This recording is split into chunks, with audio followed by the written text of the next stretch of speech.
My name is Michael, and for most of my life, I believed I was living the dream. I'm 52 years old, from a quiet town just outside of Denver, Colorado. I've spent over 3 decades working as a construction manager, a job that's demanding but has always made me feel like I'm contributing something tangible to the world. I'm not the kind of guy who takes risks unnecessarily, but I've always prided myself on being reliable. People counted on me, at work, in my family, in my marriage. Or so I thought. I met Lisa when I was 25.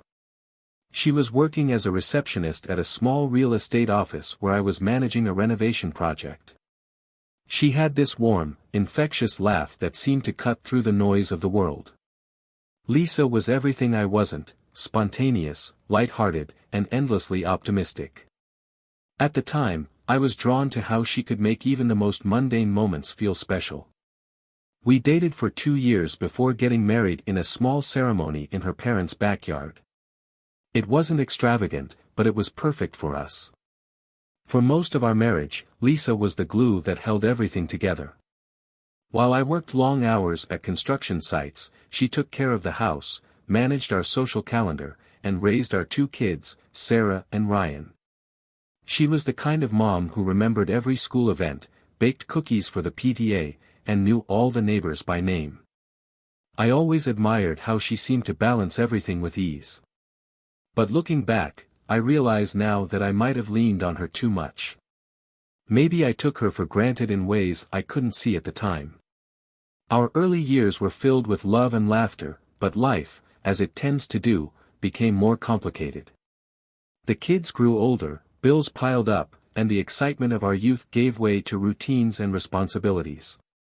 We had our share of arguments, what couple doesn't, but nothing that ever made me doubt our bond. I thought we were solid, unshakable even. And for a long time, I believed we'd weathered the storms that life had thrown our way. But over the past year, things started to feel off. Lisa had always been affectionate, the type to greet me at the door with a kiss or curl up beside me on the couch after dinner. But lately, she seemed distant. She was spending more time on her phone, often smiling at messages she didn't share. When I'd ask who she was texting, she'd shrug it off, saying it was just a friend or something from the PTA group. I didn't think much of it at first. After all, she was entitled to her own space, and I didn't want to be the kind of husband who hovered. Then there were the late nights. Lisa had started going out more often, saying she was meeting friends or attending book club meetings. At first, I was glad she was taking time for herself. She deserved it. But then the excuses started feeling a little too rehearsed. There were nights when she'd come home hours later than she said she would, her face flushed, her hair slightly disheveled. When I asked how her evening went, her answers were vague, almost evasive. It was fine, she'd say, brushing past me to head to the shower. I told myself I was imagining things. I wanted to trust her, to believe that the woman I'd shared my life with for nearly 3 decades wouldn't betray me. But there was this gnawing feeling in the pit of my stomach, a voice I couldn't silence no matter how hard I tried. It whispered that something was wrong, that I needed to pay attention. One night, Lisa left for another book club meeting, and I decided to stay up and wait for her. I sat in the living room, pretending to watch TV, but my mind was racing. When she finally came home, it was well past midnight. I heard her keys jangling in the lock, and the moment she walked through the door, I knew something was off. Her blouse was slightly wrinkled, and there was a faint smell of cologne that wasn't mine. My heart sank. "Hey," I said, trying to keep my voice steady. "How was book club?" "It was fine," she replied, avoiding my gaze. She set her purse down on the counter and started rummaging through it, as if looking for something to distract her from the conversation. "Anything interesting come up? What book are you guys reading now?" I pressed, keeping my tone light. She froze for a fraction of a second, just long enough for me to notice. "Oh, we're reading that new mystery novel by, what's her name? You know, the one everyone's talking about." Lisa was never good at lying. She'd always had this little tell, she'd bite the inside of her cheek when she was nervous. And in that moment, she was practically chewing a hole through it. I nodded, pretending to buy her story, but inside, I felt a mixture of anger and dread. I didn't want to jump to conclusions, but I couldn't ignore the signs anymore. The next day, I decided to do something I never thought I'd do. While Lisa was in the shower, I picked up her phone. My hands were shaking as I unlocked it. I hated invading her privacy, but I needed answers. What I found left me breathless. I stared at the screen, my heart pounding in my chest as I scrolled through her messages. At first, there wasn't anything incriminating, just the usual texts with friends and updates from her PTA group. But then I noticed a conversation with someone named Jake. The name didn't ring any bells, and the tone of their messages was different. There were no casual mentions of the kids or neighborhood events. Instead, their chat was full of inside jokes, flirty comments, and a level of intimacy that didn't belong between a married woman and another man. I felt a lump form in my throat as I read further. The messages weren't outright explicit, but they didn't need to be. It was clear that this wasn't just a casual friendship. They talked about meeting up, about how much they looked forward to seeing each other. One message from Jake stood out in particular: "Last night was amazing. I can't stop thinking about you." The words hit me like a punch to the gut. My stomach churned, and for a moment, I thought I might be sick.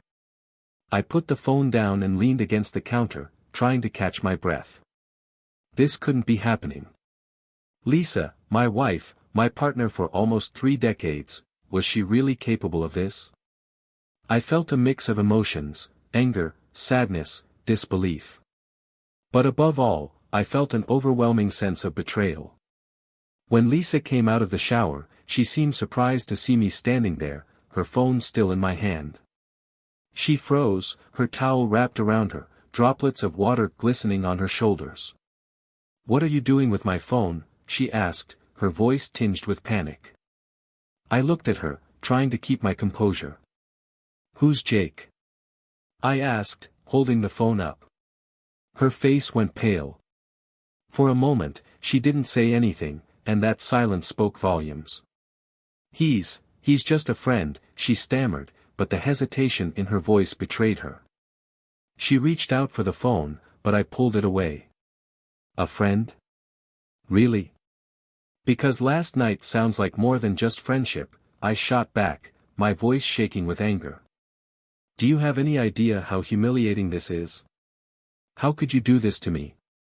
To us?" Lisa's eyes filled with tears, and for a moment, I thought she might deny it. But instead, she sat down at the edge of the bed and buried her face in her hands. "I didn't mean for this to happen," she whispered. It just got out of hand." Her words cut deeper than I expected. Part of me had hoped she'd deny it, that she'd tell me I was mistaken, that there was some innocent explanation for everything.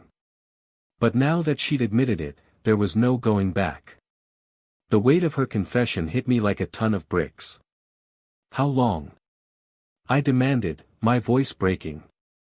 "How long has this been going on?" Lisa hesitated, her shoulders shaking as she cried. "A few months," she finally admitted. "It started when things between us, when we started drifting apart. I didn't mean to hurt you, Michael. I swear, I didn't." I couldn't believe what I was hearing. All those nights she'd been at book club, all those moments when I'd trusted her without question, it had all been a lie. I felt like a fool, like the ground beneath me had been ripped away. The woman I'd built my life with, the woman I thought I knew better than anyone, had been living a double life. "You didn't mean to hurt me?" I repeated, my voice rising. "Do you have any idea what you've done? Do you even care about this family? About me?" Lisa looked up at me, her face streaked with tears. "Of course I care," she said, her voice trembling. "I love you, Michael. I love our family. I don't know what happened. I felt like I was losing myself, like I wasn't, enough anymore. Her words stung, but they also left me confused. Was this my fault? Had I somehow driven her to this? I thought about the long hours I spent at work, the times I'd been too tired or distracted to really connect with her. But no matter how hard I tried to rationalize it, I couldn't shake the feeling that she had made a choice that shattered everything we had built together. I can't do this right now, I said, my voice barely above a whisper. I turned and walked out of the room, leaving Lisa sitting there, sobbing quietly. I needed space, time to process everything. My mind was racing, my emotions a tangled mess of anger, sadness, and confusion. I drove aimlessly for hours, replaying the conversation over and over in my head. Every memory of our life together felt tainted now, every happy moment overshadowed by the betrayal. I thought about our kids, about how this would affect them. How could I tell them? Should I tell them? Part of me wanted to protect them from the truth, but another part of me felt like they deserved to know. When I finally returned home, the house was dark and quiet. Lisa had gone to bed, or at least pretended to. I sat alone in the living room, staring at the family photos on the wall. Each smiling face seemed to mock me, a reminder of the life I thought I had. I didn't know what to do or where to go from here. All I knew was that nothing would ever be the same again. The days that followed felt like a foggy, surreal blur. I went through the motions of daily life, but everything seemed hollow. Lisa and I barely spoke, and when we did, the conversations were strained and awkward. She tried to reach out, offering to talk, but I wasn't ready. How could I be? Every time I looked at her, I saw the messages, heard Jake's name echoing in my head, and felt the sting of her betrayal all over again. At work, I couldn't focus. My crew noticed something was off. "You good, boss?" one of the guys asked me during a break. I nodded, forcing a smile, but I could see the doubt in his eyes. Normally, I'd be barking orders, making sure every detail was perfect. Now, I was just trying to get through the day without breaking down. Nights were the hardest. I'd lie in bed, staring at the ceiling, replaying every moment that had led us here. I thought about the early years of our marriage, the laughter, the shared dreams. How had we gone from that to this? I'd always thought we were stronger than most couples, that we had something special. Now, I wasn't sure if I'd been blind or just naive. Lisa tried to carry on as if things were normal, but there was a tension in the air that neither of us could ignore. She spent most of her time in the kitchen or the garden, avoiding me as much as I avoided her. I caught her looking at me a few times, her eyes filled with sadness and regret, but I couldn't bring myself to meet her gaze.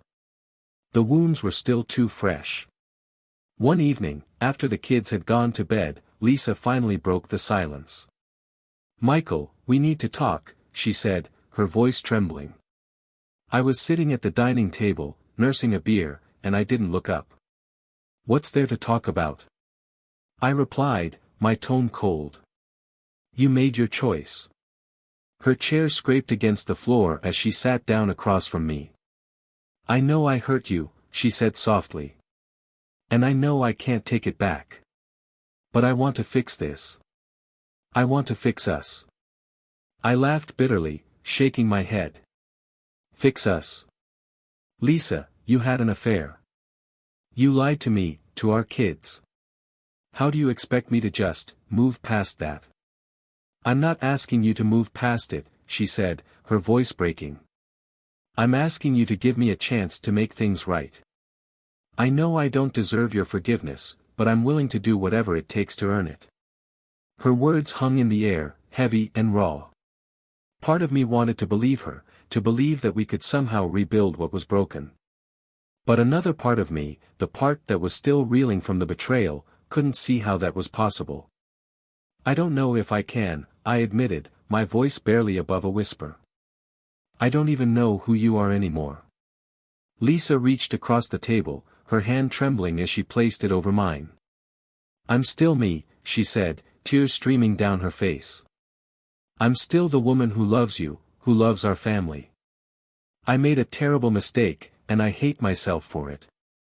But I don't want to lose you, Michael. Please, don't let this be the end of us. I pulled my hand away, unable to handle the weight of her plea. I need time, I said, standing up and walking out of the room. I didn't know what I needed, but I knew I couldn't give her an answer, not yet. Over the next few weeks, I threw myself into work, using the long hours and physical labor as a way to escape the turmoil at home. But no matter how hard I tried to distract myself, the pain followed me. It was there in the quiet moments, in the spaces between tasks, in the memories that refused to fade. Lisa, to her credit, tried to prove she was committed to making things right. She stopped going out in the evenings, deleted Jake's number, and started attending therapy. She even suggested we go to counseling together, but I wasn't ready for that. I wasn't sure if I ever would be. One day, I came home early and found her sitting in the living room, flipping through an old photo album. She looked up when I walked in, her eyes red and puffy. "Do you remember this?" she asked, holding up a picture of us from our honeymoon. We were on the beach, laughing as the wind blew sand into our faces. I nodded, the memory tugging at something deep inside me. "Yeah," I said, my voice softer than I expected. "I remember. We were so happy," she said, her voice barely audible. "I don't know how we lost that." Neither did I. But as I stood there, looking at the photo, I felt a flicker of something I hadn't felt in weeks: hope. It wasn't enough to erase the pain or rebuild the trust, but it was a start. And maybe, just maybe, it was worth holding on to. The flicker of hope I felt that day was fleeting, but it was enough to keep me from walking away entirely.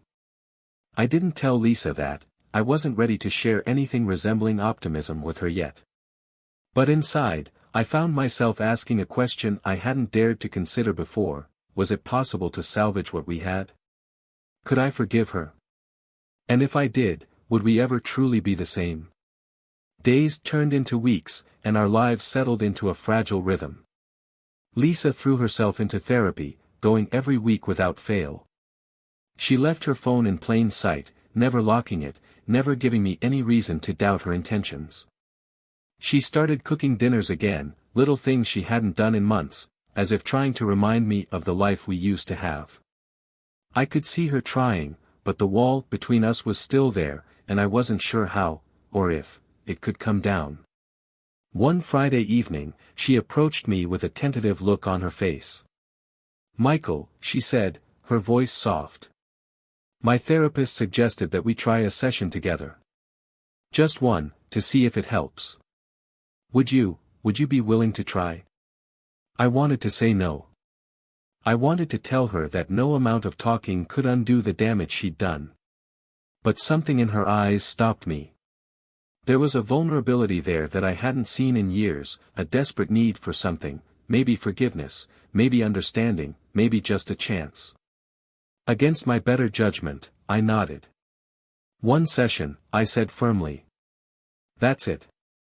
The following week, we sat together in the therapist's office, an unassuming room with calming beige walls and a faint smell of lavender. The therapist, a middle-aged woman with kind eyes, introduced herself as Dr. Carter. She started the session by asking us to share how we were feeling, but I couldn't bring myself to say much. Lisa, on the other hand, poured her heart out. "I know I hurt him," she said, her voice trembling. "And I hate myself for it. I feel like I've destroyed everything we built together, and I don't know if I'll ever be able to fix it. But I love him. I love our family. And I'm willing to do whatever it takes to make things right." Dr. Carter turned to me, her expression gentle but expectant. "Michael, how does that make you feel?" I hesitated, staring at the floor. "I don't know," I admitted. "I mean, I hear what she's saying, but I don't know if I can believe it. I don't know if I can trust her again." "That's understandable," Dr. Carter said. "Trust takes time to rebuild, and it's okay if you're not there yet. But the fact that you're here today says something. It says you're willing to try, even if it's just a small step." Was I willing to try? I wasn't sure. But sitting there, listening to Lisa talk about her regret, her love for me, her desire to heal what we'd broken, I felt something shift. It wasn't forgiveness, not yet, but it was the faintest hint of possibility. Maybe, just maybe, there was a way forward. After the session, Lisa and I walked to the car in silence. As we reached the parking lot, she turned to me. "Thank you for coming," she said quietly. "It means more to me than you know." I nodded, not trusting myself to speak. I didn't want to give her false hope, but I also didn't want to shut the door completely.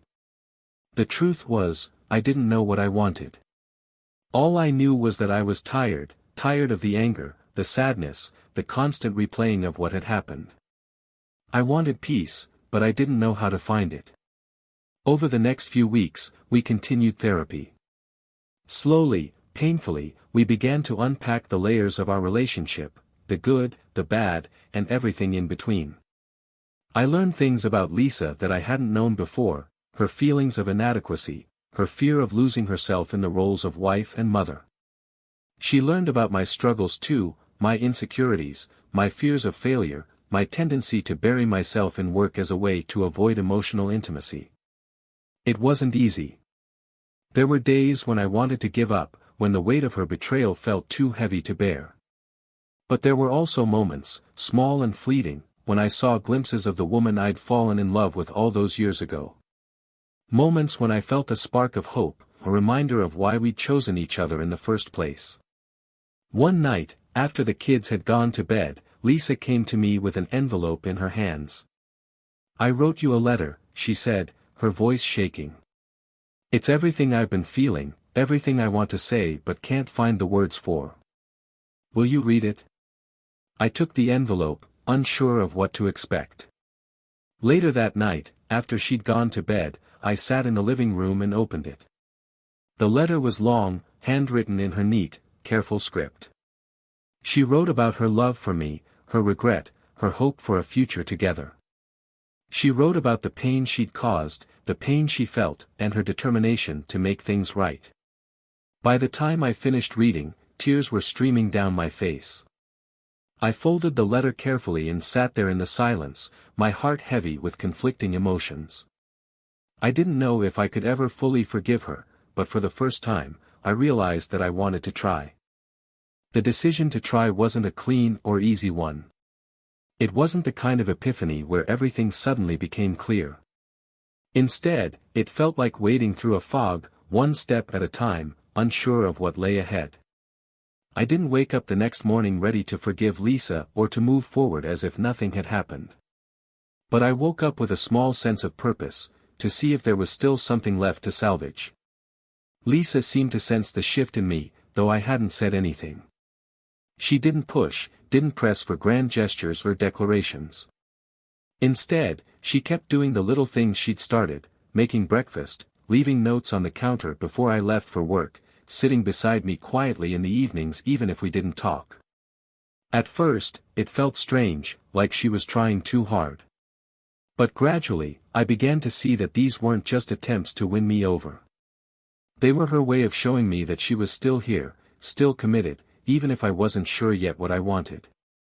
One evening, I found myself standing in the kitchen, watching her as she washed the dishes. The kids were upstairs, and the house was quiet except for the faint sound of water running and the clink of plates being stacked.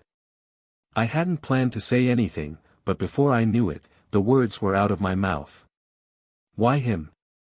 Lisa froze, her hands trembling slightly as she placed a plate on the rack.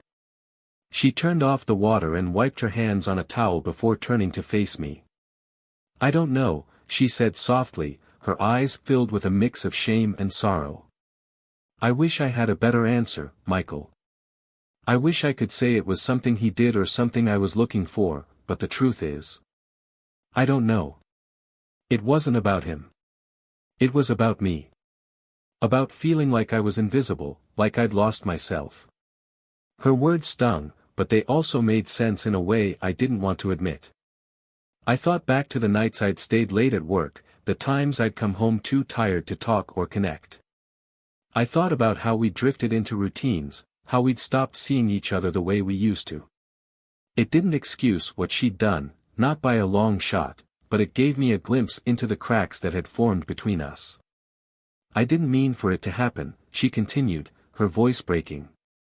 I didn't wake up one day and decide to betray you. It started small, conversations, jokes, moments that felt harmless. And then, it wasn't harmless anymore. By the time I realized how far I'd gone, I didn't know how to stop. I leaned against the counter, crossing my arms as I processed her words. Do you love him? I asked, the question burning in my chest. She shook her head emphatically. No. I never did. It wasn't love, Michael. It was a mistake. A terrible, selfish mistake. I've loved you since the day I met you, and I've never stopped. I know I don't deserve your love, but I swear to you, I never stopped loving you. Her words hung in the air, heavy with emotion. I wanted to believe her, but trust isn't something that can be rebuilt overnight. It's fragile, delicate, and once broken, it takes time, if it can ever be restored at all. I don't know if I can get past this, I admitted, my voice low. I don't know if I can look at you and not see him. Lisa nodded, tears streaming down her face. I understand. And if you decide you can't, I'll accept that. But if there's even a chance, even the smallest chance, I'm willing to wait. I'm willing to do whatever it takes. I didn't respond, unsure of what to say. Instead, I left the kitchen and went to bed, lying awake for hours as her words played over and over in my mind. The weeks that followed were filled with small steps and cautious attempts at rebuilding. We went to therapy together, talked about things we hadn't discussed in years, and slowly began to reconnect. It wasn't easy. There were setbacks, moments when the anger and pain resurfaced, moments when I questioned if I was making the right choice. But there were also moments of hope, laughter over old memories, quiet evenings where the tension eased just enough to remind me of what we'd once had. One day, as we sat on the porch watching the sunset, Lisa turned to me and said, "Do you think we'll ever be okay again?" I didn't have an answer. But for the first time in months, I felt like okay might be possible. Not perfect, not the way we were before, but something new. Something different. And maybe, just maybe, something stronger. Months passed, and the pain began to dull, though it never fully disappeared. Forgiveness, I realized, wasn't a single decision. It was a series of choices, every day, every interaction, every memory. Some days, I could look at Lisa and see the woman I'd loved for almost 30 years. Other days, all I could see was the betrayal, the messages from Jake, the nights she'd spent lying to me. It was a constant battle, but I kept going, step by step, because something deep inside me refused to give up. Our therapy sessions became a cornerstone of that process. Dr. Carter guided us through conversations that I never imagined we'd have, peeling back layers of resentment, misunderstanding, and unspoken fears. I learned things about Lisa that I hadn't known even after decades of marriage, how she'd struggled with feeling unappreciated, how she'd feared I no longer found her desirable, how she'd buried her own needs for years because she didn't want to burden me. And in turn, I shared things I'd kept to myself, my fears of inadequacy, my guilt over prioritizing work, my belief that she was the stronger one and didn't need as much from me. Those sessions were painful, but they were also illuminating. For the first time in years, we were truly seeing each other, flaws and all.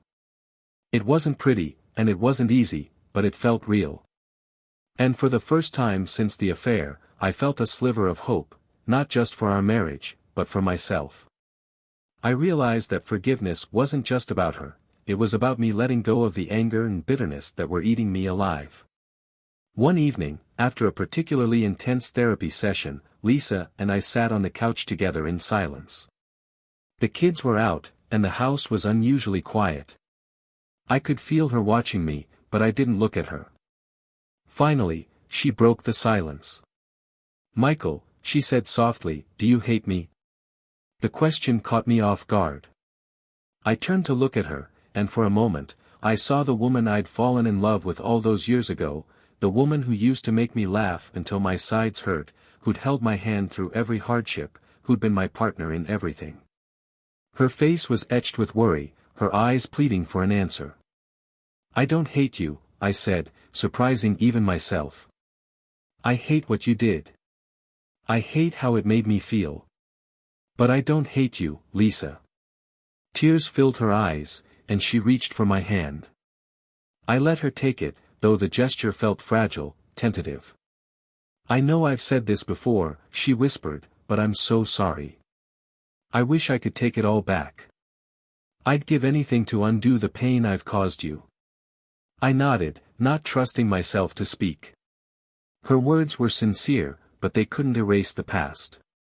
Still, in that moment, I felt a flicker of something I hadn't felt in a long time: compassion. Maybe even love. It wasn't the same as before, but it was there, buried beneath the hurt and the anger. The following weekend, Lisa suggested we take a trip together, just the two of us. "I think we need a change of scenery," she said. "A chance to step away from everything and just be." At first, I resisted. The idea of spending a weekend alone with her felt daunting, almost suffocating.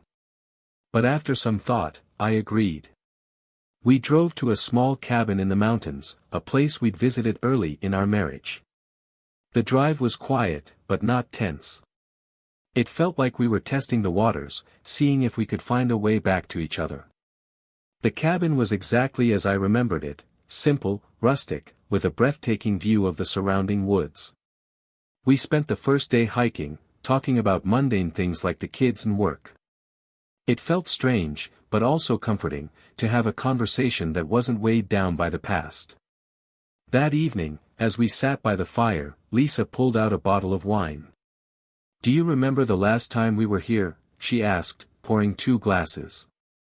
"You tried to cook dinner, and we ended up eating burnt pasta because you refused to let me help." I chuckled, the memory surfacing like a long-lost friend. "Yeah, and you spent the whole night teasing me about it." Her smile was bittersweet. "We were so young then. Everything seemed so simple." "It was simple," I said, my tone wistful. "Or at least, it felt that way." We fell into a comfortable silence, the crackling of the fire filling the space between us. For the first time in a long time, I felt a sense of peace, not complete, not permanent, but enough to remind me of why I was here, why I hadn't walked away. As the weekend went on, we began to reconnect in small ways: a shared laugh, a quiet moment watching the sunrise, a lingering touch that felt like a question rather than an answer. It wasn't perfect, and it didn't erase the pain, but it was a start. When we returned home, I felt a cautious optimism that I hadn't felt in months.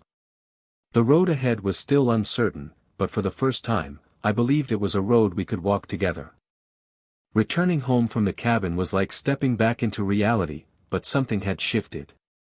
The tension that had been an ever-present weight between us felt lighter, though it hadn't disappeared entirely. I wasn't naive enough to think a weekend away could fix everything, but it gave me a glimpse of what healing might look like. Lisa seemed to sense it too. She didn't push or overcompensate, but her actions carried a quiet determination, like she was building trust one small brick at a time. The kids, oblivious to the struggles we'd been facing, were happy to have us back. Sarah, our youngest, was full of chatter about her upcoming science fair, while Ryan, now in his senior year of high school, was deep in college application stress. It was almost comforting to be drawn back into the chaos of their lives, a reminder of the stability we still owed them, even as we worked through our own instability. One evening, as I was helping Ryan draft an essay for one of his applications, he turned to me and asked, "Dad, are you and Mom okay? You've been different lately." The question caught me off guard. I stared at him, unsure of how to answer. Ryan was perceptive, always had been, but I hadn't expected him to notice so much. "We're working through some things," I said finally, keeping my tone calm. "Marriage isn't always easy, but we're trying."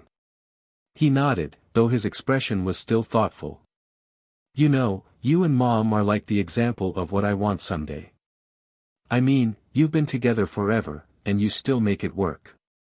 It's kind of cool. His words hit me harder than I expected. For years, I'd taken pride in the idea that Lisa and I were the kind of couple people looked up to. We were the couple who'd stood the test of time, the steady foundation in a world of uncertainty. Hearing Ryan say it now, knowing the cracks that had formed beneath the surface, made me realize just how fragile that foundation had become. Thanks, buddy, I said, ruffling his hair in an attempt to lighten the moment. But his words stayed with me long after he went to bed. That night, I found myself lying awake, staring at the ceiling. Lisa was asleep beside me, her breathing steady and calm. I turned to look at her, and for the first time in months, I didn't feel the sharp sting of betrayal as strongly. Instead, I felt a strange mix of emotions, sadness for what we'd lost, gratitude for what we still had, and a cautious hope for what might come next. The following week, Lisa and I attended another therapy session. This time, Dr. Carter asked us to focus on what we appreciated about each other, both in the past and in the present. At first, the question felt almost absurd. How could I think about appreciation when I was still grappling with so much pain? But as Lisa began to speak, something shifted. I appreciate Michael's strength, she said, her voice steady but emotional. He's always been the rock of our family, the one who makes sure we're all taken care of. Even now, when I've given him every reason to walk away, he's still here. He's still fighting for us, even if it's hard. And I'll never stop being grateful for that. Her words caught me off guard. I'd always seen myself as the provider, the one who kept things running, but I'd never thought of it as something to be appreciated. It was just what I did. Hearing her say it out loud made me realize that maybe, in her own way, she still saw me as the man she fell in love with. When it was my turn, I hesitated.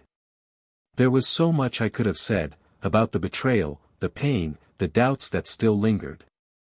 But instead, I focused on the moments that mattered, the pieces of her that I still held on to. I appreciate Lisa's heart, I said finally. Even now, after everything, I can see how much she loves our family. She's the kind of person who puts everyone else first, sometimes to her own detriment. And even though we've lost our way, I can see how hard she's trying to find it again. That means something.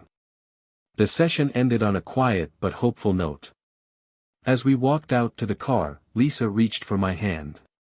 For a moment, I considered pulling away, but I didn't.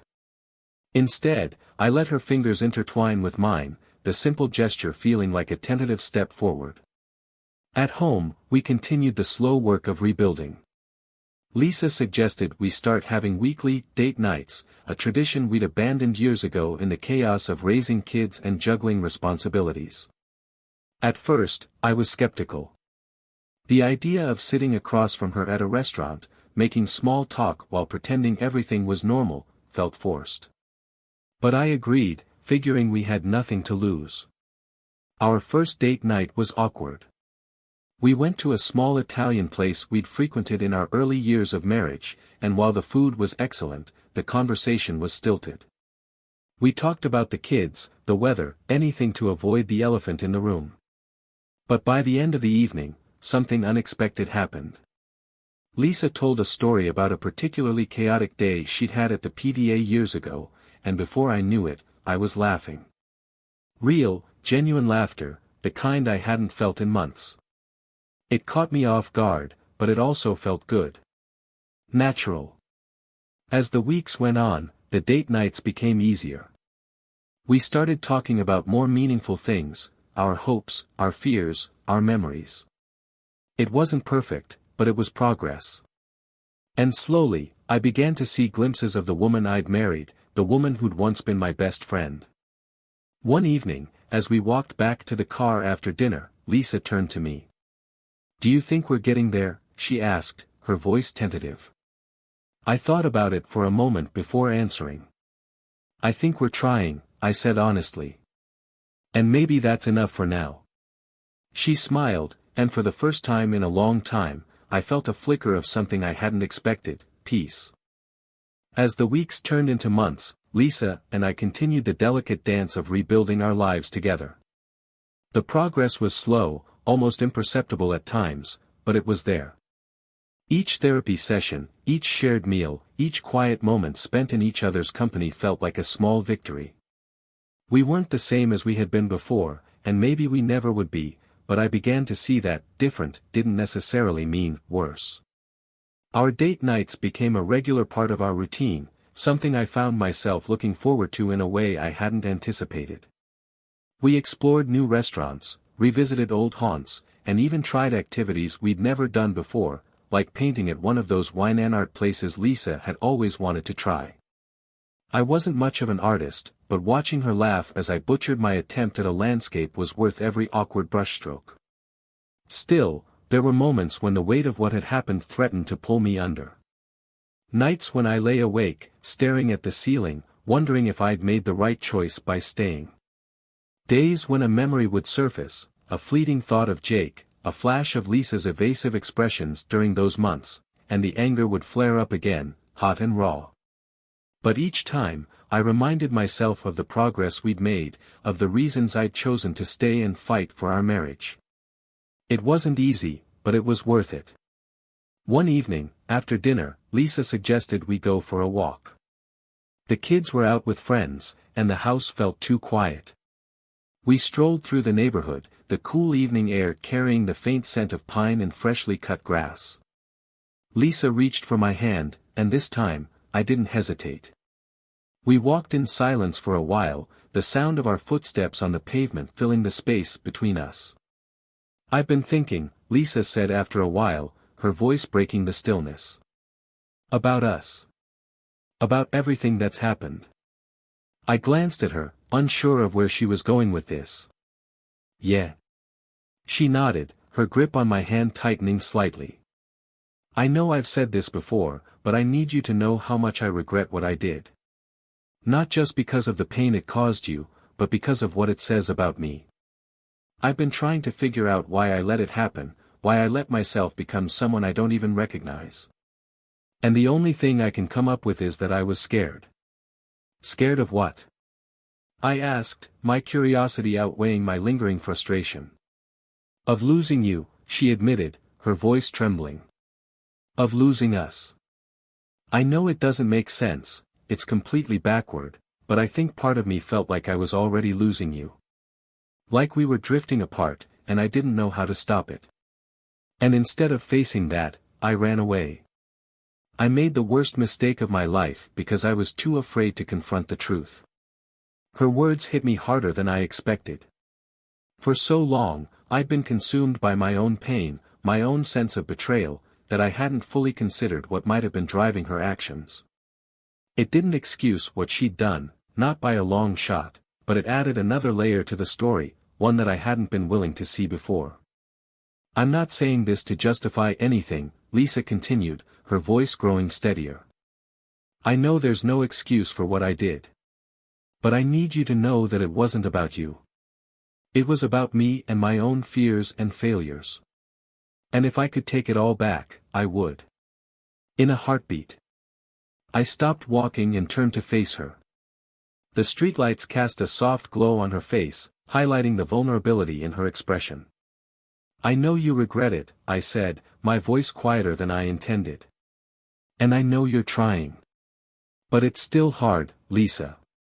There are days when I think about what happened, and it feels like I'm right back in that moment, finding out for the first time." "I know," she whispered, tears glistening in her eyes. "And I don't expect you to just get over it. I don't even expect you to forgive me. I just want you to know that I'll never stop trying to make this right." We stood there for a moment, the quiet of the night wrapping around us like a fragile cocoon. Finally, I nodded. "I know you're trying," I said. "And I'm trying too." Her tears spilled over, but she smiled, a small, tentative smile that held more emotion than words ever could. I pulled her into a hug, the first real embrace we'd shared in months. It wasn't perfect, and it didn't erase the pain, but it felt like a step, a small, significant step towards something better. As we walked back home, hand in hand, I realized that healing wasn't about forgetting or pretending the past didn't happen. It was about acknowledging the pain, learning from it, and choosing to move forward, one step at a time. And for the first time in a long time, I felt like we might actually make it. The months continued to pass, and our fragile new normal began to feel more stable. It wasn't perfect, but it was real. The therapy sessions became less frequent but still meaningful, serving as a reminder of the work we'd put in and the work still left to do. Lisa and I had found a rhythm, one built on honesty and effort, even if trust was still something we were rebuilding brick by brick. One of the biggest turning points came unexpectedly on a Saturday afternoon. I was cleaning out the garage, sorting through old boxes and tools, when I stumbled upon a dusty photo album tucked away in a corner. It was one of those thick, leather-bound albums we'd filled during the first few years of our marriage. Curious, I opened it and was instantly transported back in time. The first page held a picture of our wedding day, Lisa and I grinning like fools, our arms wrapped around each other, the world full of promise. The next pages were filled with snapshots of vacations, birthdays, and ordinary moments that felt extraordinary in hindsight. I found myself smiling despite everything, the memories tugging at something deep inside me. Michael? Lisa's voice pulled me from my thoughts. She stood in the doorway, her hair tied back, a faint smudge of flour on her cheek from baking with Sarah. What are you doing? Just cleaning out the garage, I said, holding up the album. Look what I found. Her eyes widened as she stepped closer. Oh, wow. I haven't seen that in years.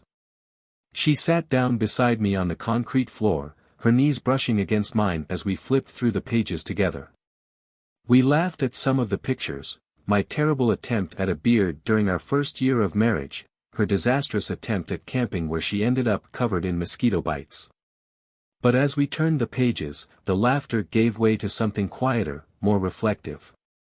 We were so happy, Lisa said softly, tracing her finger over a picture of us at the beach. I don't know how we lost that. Life happened, I said after a moment. Kids, work, responsibilities. We stopped making time for each other. She nodded, her expression thoughtful. I don't want to lose it again. Neither do I admitted, surprising myself with the honesty of the statement. But it's going to take time. And effort. I'm willing to do whatever it takes, she said, her voice steady. I'll never stop trying, Michael. I promise you that.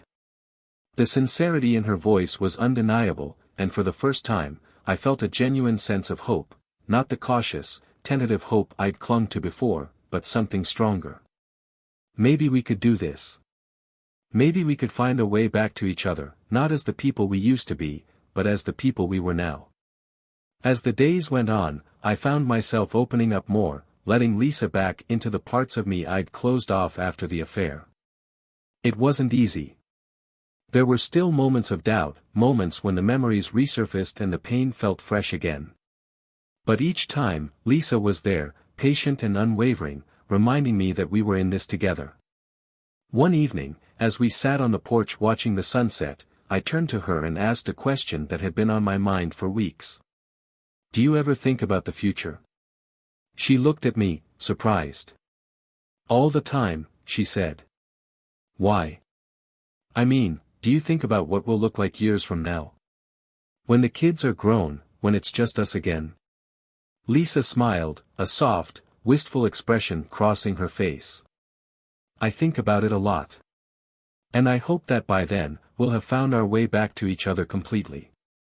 That will be stronger because of everything we've been through. Her answer surprised me, not because of what she said, but because of how much I wanted to believe it. For so long, I'd been focused on the pain, on the betrayal, that I hadn't allowed myself to imagine a future where we could be okay again. But sitting there beside her, watching the sky fade from orange to pink, I felt something shift. Maybe we could make it. Maybe the scars would fade, and the trust would grow, and we'd find a way to build something new.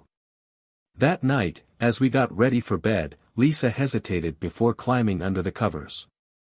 "Michael," she said, her voice tentative, "I just want you to know how much I love you. I know I've said it before, but I need you to know it's true." I looked at her, really looked at her, and for the first time in months, I felt the words come naturally. "I love you too, Lisa." The relief on her face was palpable, and as she climbed into bed beside me, I felt a sense of peace I hadn't felt in a long time. It wasn't perfect, and it wasn't easy, but it was real. And for the first time, I believed that maybe, just maybe, we'd be okay. The morning after that quiet exchange, I woke up feeling different. Lighter, maybe. It wasn't as if all the pain and doubt had magically disappeared overnight, but something had shifted. The words I'd said to Lisa, words I hadn't been sure I'd ever be able to say again, felt like a step forward. A small step, but a step nonetheless. Life carried on in its usual chaotic way. Sarah was gearing up for her big science fair, filling the kitchen table with poster boards, diagrams, and enough glitter to cover the entire house. Ryan, meanwhile, was juggling final exams and college acceptance letters, his excitement tempered by the stress of making decisions about his future. Lisa and I leaned into these moments, finding solace in the routines of parenting.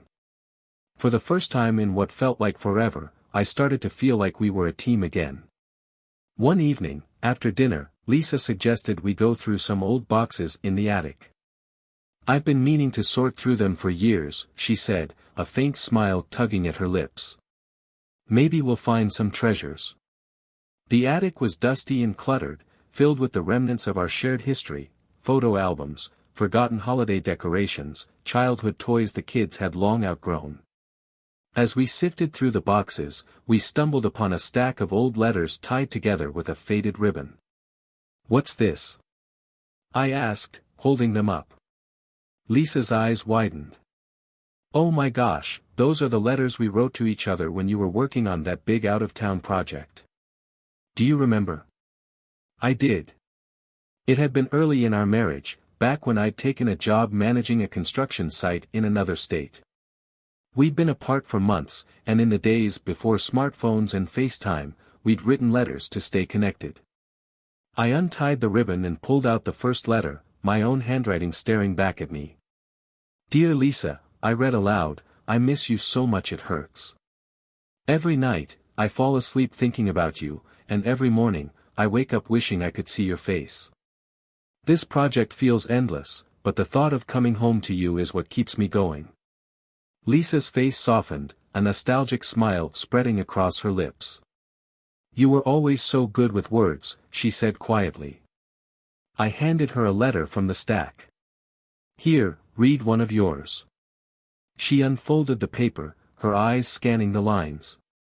"Michael," she began, her voice trembling slightly, "I'm counting down the days until you're back in my arms. The house feels empty without you, and even the little things, like hearing your laugh or watching you fall asleep on the couch, feel like luxuries I took for granted. I love you more than words can say." For a moment, we just sat there, surrounded by the echoes of our younger selves. The letters were a reminder of a time when our love had felt unshakable, when even the distance and challenges of life hadn't been enough to dim the connection we shared. "We were so in love," Lisa said, her voice tinged with sadness. "What happened to us?" "Life happened," I said, repeating the words I'd spoken before. But this time, they carried a different meaning. "We got busy. We stopped making each other a priority." Lisa nodded, her gaze distant. "I wish I could go back and tell that version of me to hold on tighter. To fight harder. Maybe we wouldn't have." "Don't," I interrupted gently. "We can't change the past. But we can try to do better now." She looked at me, her eyes shining with unshed tears. "Do you think we can? Do you think we can get back to that place?" "I don't know if we'll ever be exactly the same," I admitted. "But maybe that's okay. Maybe we can find something new. Something better." For the first time in a long time, Lisa didn't look hesitant or unsure. She looked hopeful. "I'd like that," she said, her voice steady. "I'd like that a lot." We spent the rest of the evening reading through the letters, laughing at the dramatic turns of phrase we'd used, marveling at how young and idealistic we'd been. It felt good to revisit those moments, to remember the foundation we'd built our life on. And as the night wore on, I found myself feeling something I hadn't felt in a long time: gratitude. Gratitude for the love we'd shared, for the memories we'd created, and for the chance to build something new. As we packed up the letters and headed back downstairs, Lisa slipped her hand into mine. It was a simple gesture, but it spoke volumes. For the first time in months, I felt like we were walking the same path, not as the people we used to be, but as the people we were becoming. The weeks that followed felt like a cautious balancing act between the life we were rebuilding and the lingering weight of what had been broken. Lisa and I continued to find small ways to reconnect: quiet moments in the kitchen after the kids had gone to bed, impromptu walks around the neighborhood, and even the occasional shared laugh at old inside jokes we thought we'd forgotten. These moments were fleeting but meaningful, tiny reminders that healing was possible if we worked for it. One evening, Sarah came home from school clutching a bright blue ribbon. Her face was lit with excitement as she burst through the door. "I won second place," she announced, holding the ribbon high like a trophy. Lisa and I both turned to her, smiling at her enthusiasm. "That's amazing, sweetheart," Lisa said, pulling her into a hug. "Tell us all about it." Sarah launched into a detailed recounting of her science fair experience, how nervous she'd been, how the judges had asked tough questions, and how she'd nearly knocked over her volcano model during the presentation. Her excitement was infectious, and for a moment, the heaviness that had hung over our home for months seemed to lift entirely.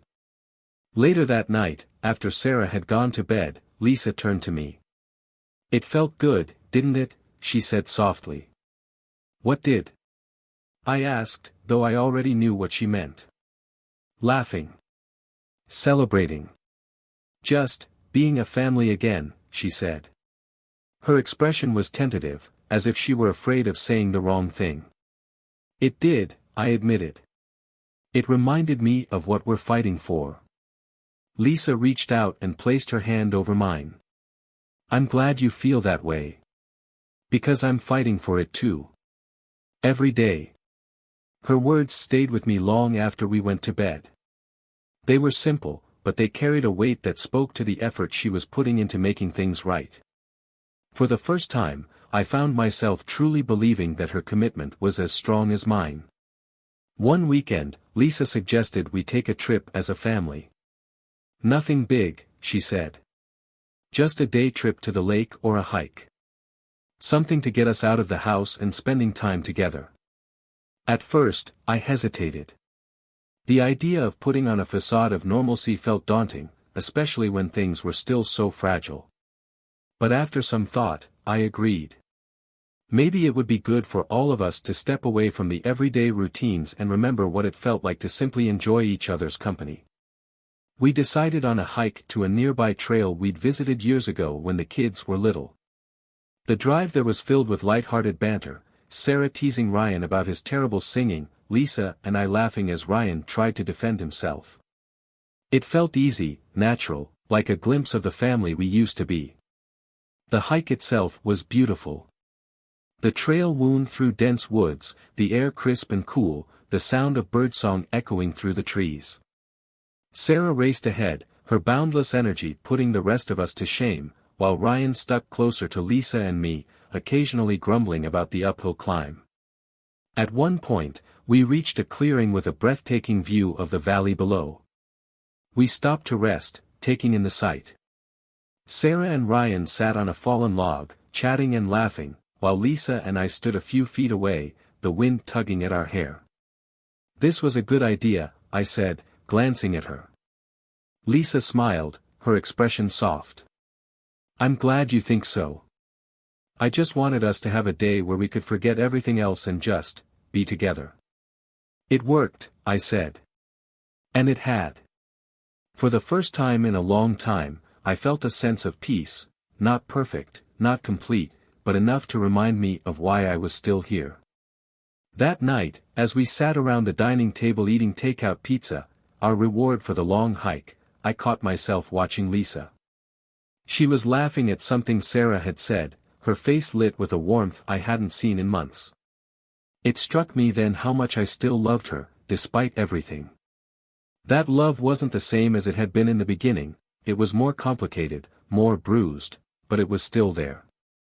As the kids cleared their plates and headed upstairs, Lisa turned to me.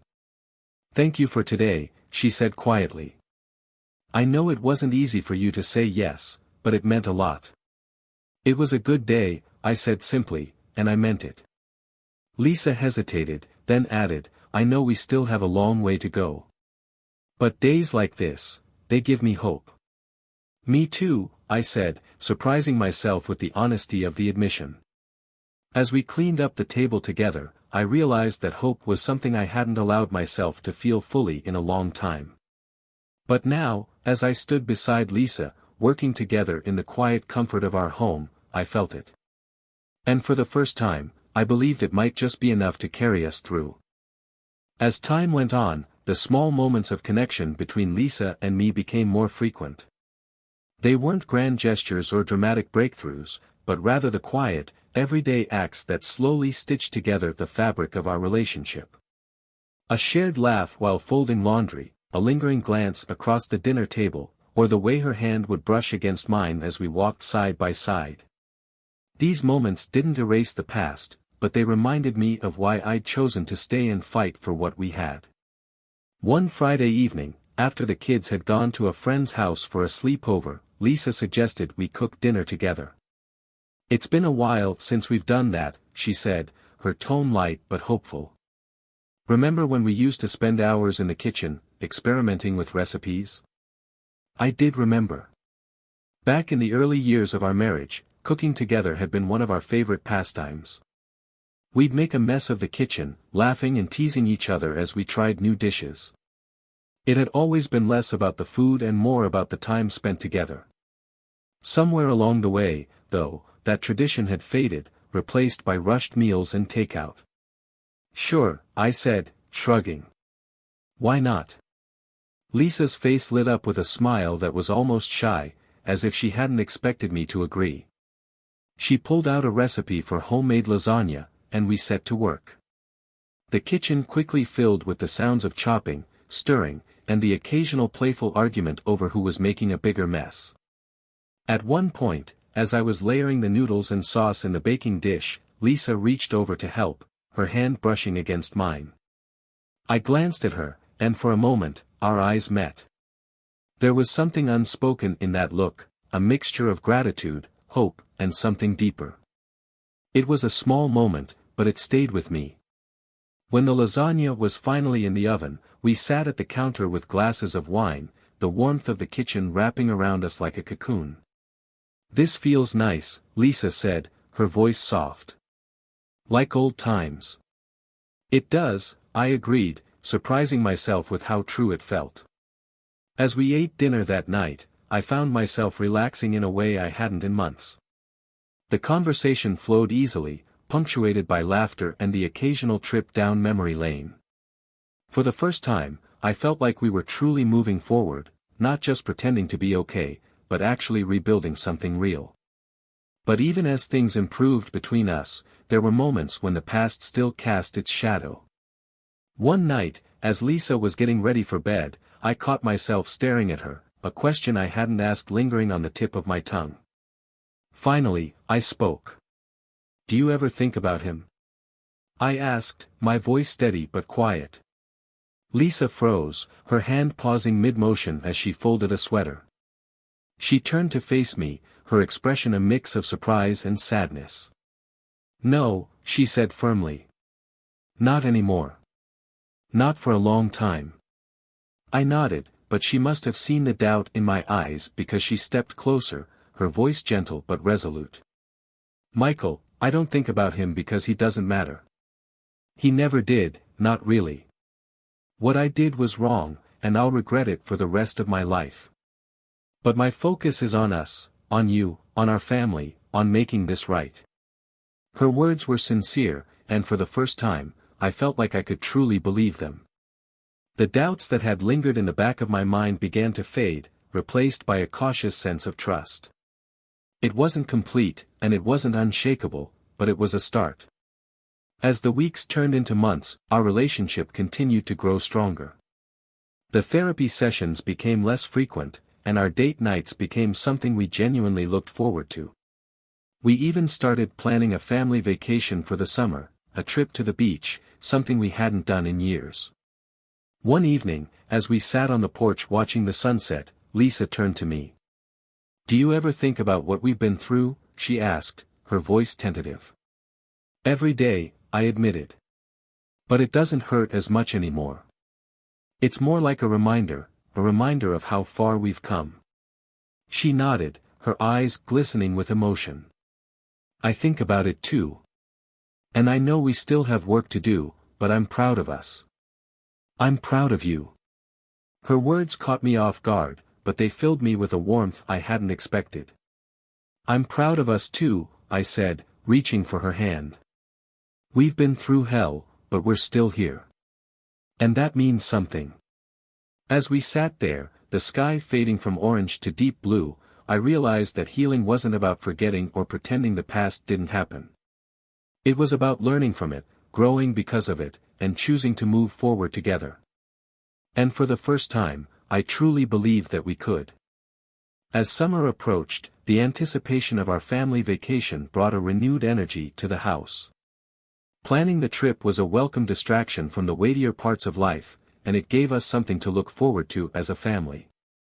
Lisa and I pored over maps and websites, debating over which beach would be best, while Sarah and Ryan argued about activities. Sarah wanted paddleboarding, while Ryan was insistent on trying jet skiing.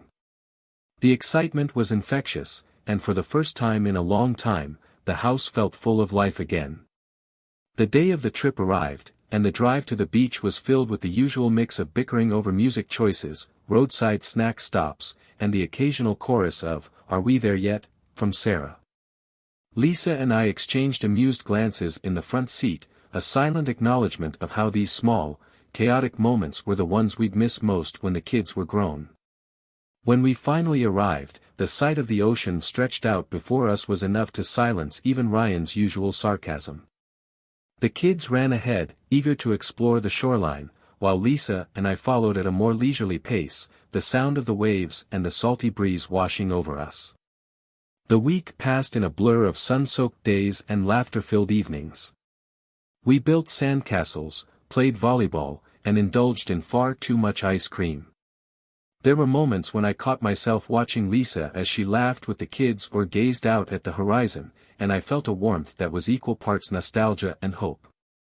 It wasn't the same as before, but it was something real, something worth holding on to.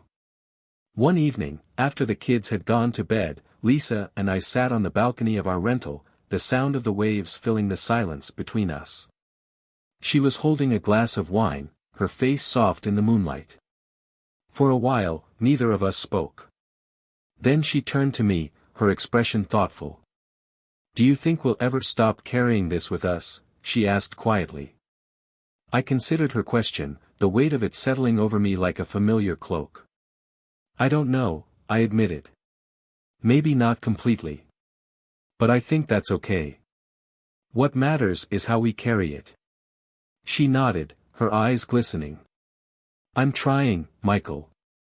Every day, I'm trying." "I know," I said, and for the first time, I felt the truth of those words deep in my bones. "And I'm trying too." The rest of the trip felt like a turning point, not a dramatic transformation, but a subtle shift in the way we moved through the world together. The walls that had stood between us for so long began to crumble, replaced by a tentative but growing sense of trust. It wasn't perfect, but it was enough to remind me that we were in this together.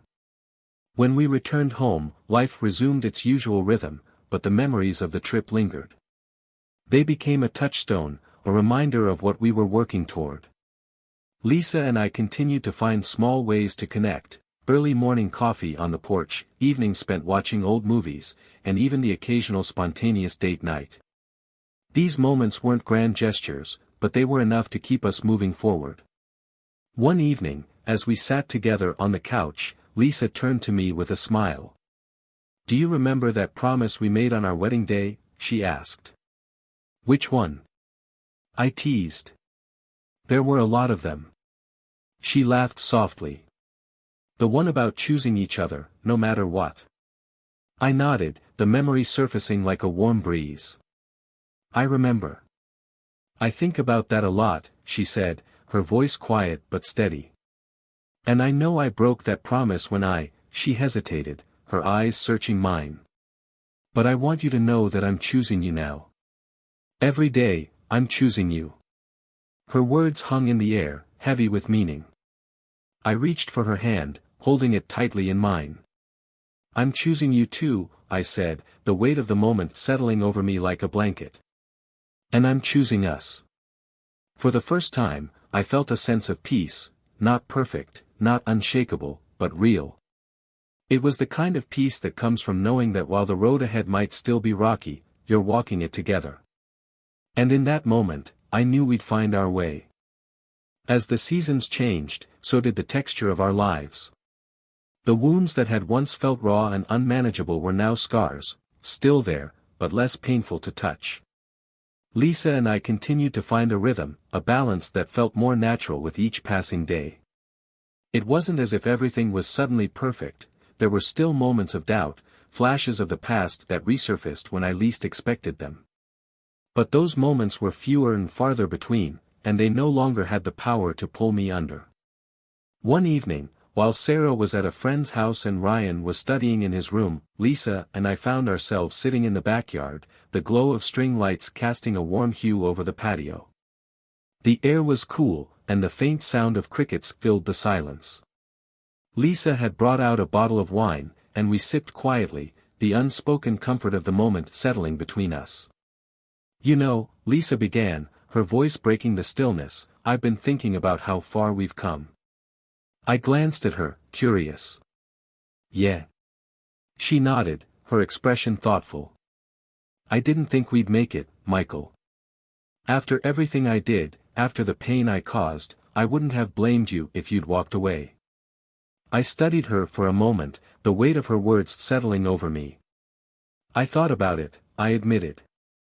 "There were days when it felt like the easier choice. But something kept pulling me back." "What was it?" she asked, her voice barely above a whisper. "Us," I said simply.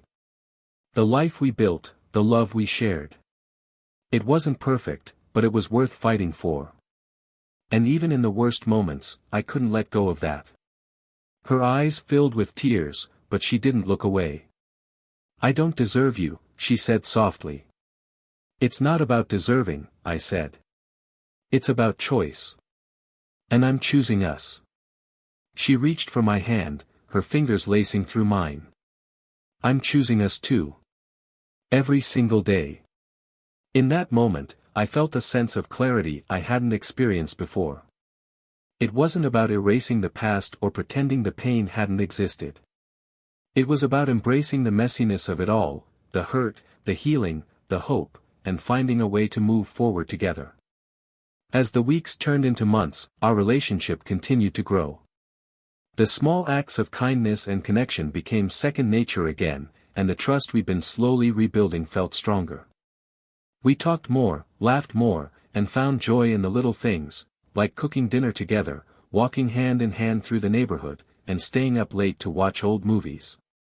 One day, as we sat in the living room flipping through a photo album, Lisa turned to me with a shy smile.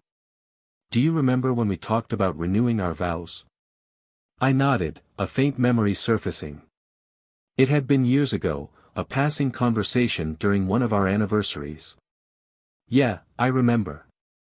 "What if we did it?" she asked, her voice tentative. "Not a big ceremony or anything, just something small. Something for us."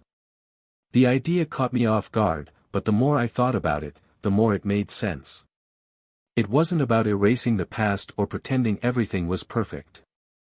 It was about acknowledging the journey we'd been on and committing to the path ahead. "I'd like that," I said, surprising myself with how much I meant it. Lisa's face lit up with a smile, the kind that reminded me of the woman I'd fallen in love with all those years ago. "Really?" "Really," I said. "Let's do it." Over the next few weeks, we planned a small ceremony in the backyard, just the two of us and the kids. It wasn't elaborate or formal, but it felt right. On the day of the ceremony, the sun was shining, the air was warm, and the sound of birds filled the yard. Sarah and Ryan stood off to the side, watching as Lisa and I exchanged vows that were simple but heartfelt. As I looked into Lisa's eyes, I felt a sense of peace I hadn't known in a long time. The scars of the past were still there, but they no longer defined us. Instead, they served as a reminder of what we'd overcome and the strength we'd found in each other. "I promise to choose you," I said, my voice steady. "Every day, for as long as we both shall live." Lisa's eyes shimmered with tears as she echoed the sentiment. "And I promise to choose you. Every day, for as long as we both shall live." When it was over, Sarah and Ryan clapped and cheered, their laughter filling the yard. Lisa and I stood there, holding hands, the weight of the moment settling over us like a warm blanket.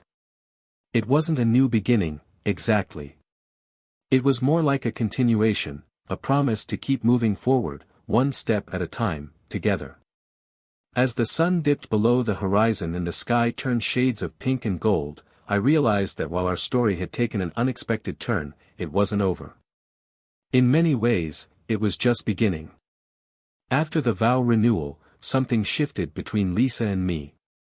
It wasn't a sudden transformation, healing is never that simple, but it felt like we had turned a corner. The weight that had hung over us for so long was lighter now, replaced by a sense of calm and shared purpose. We had chosen each other, not in the naive, idealistic way we had in our youth, but with the full knowledge of what that choice meant. Life moved forward in its usual, chaotic way.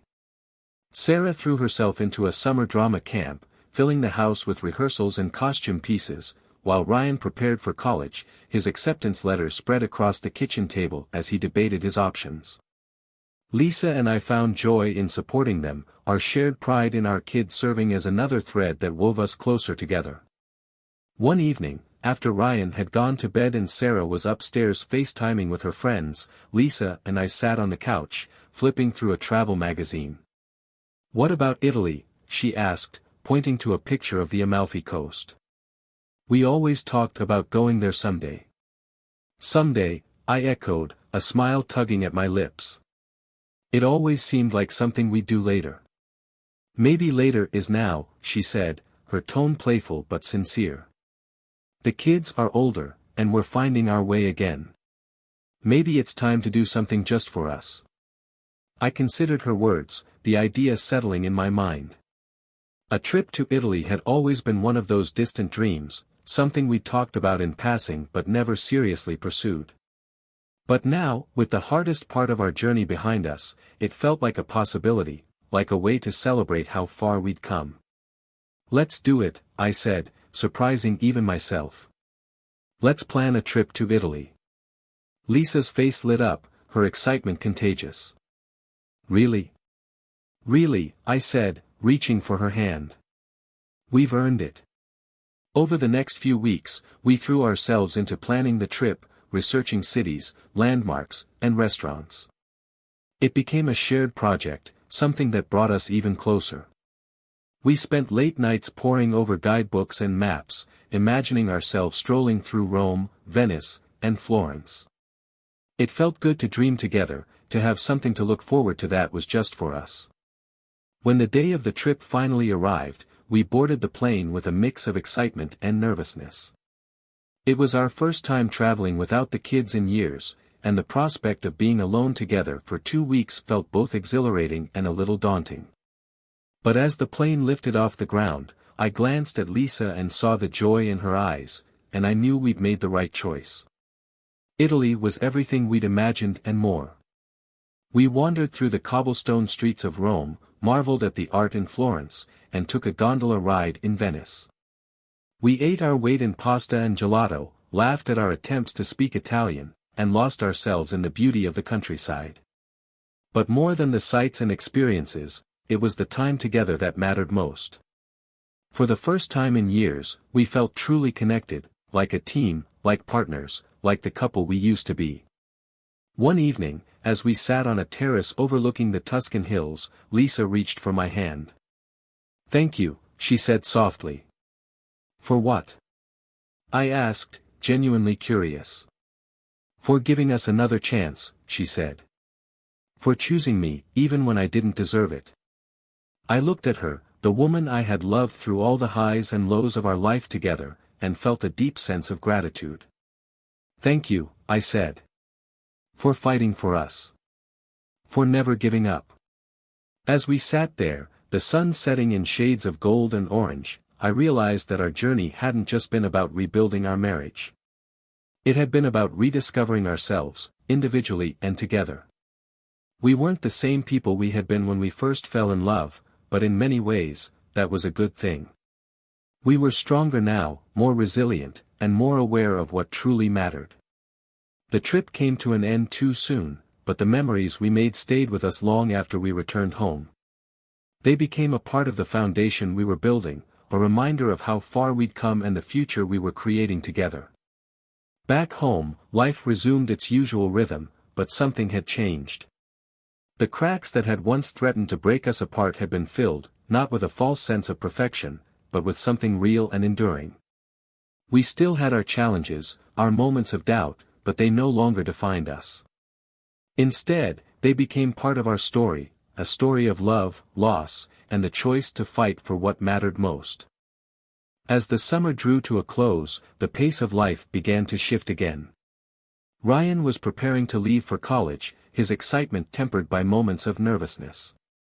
Sarah, on the other hand, was gearing up for her first year of high school, a milestone that filled the house with a mix of her excitement and Lisa's attempts to balance her maternal worry with pride. It was a bittersweet time for all of us, a season of endings and beginnings.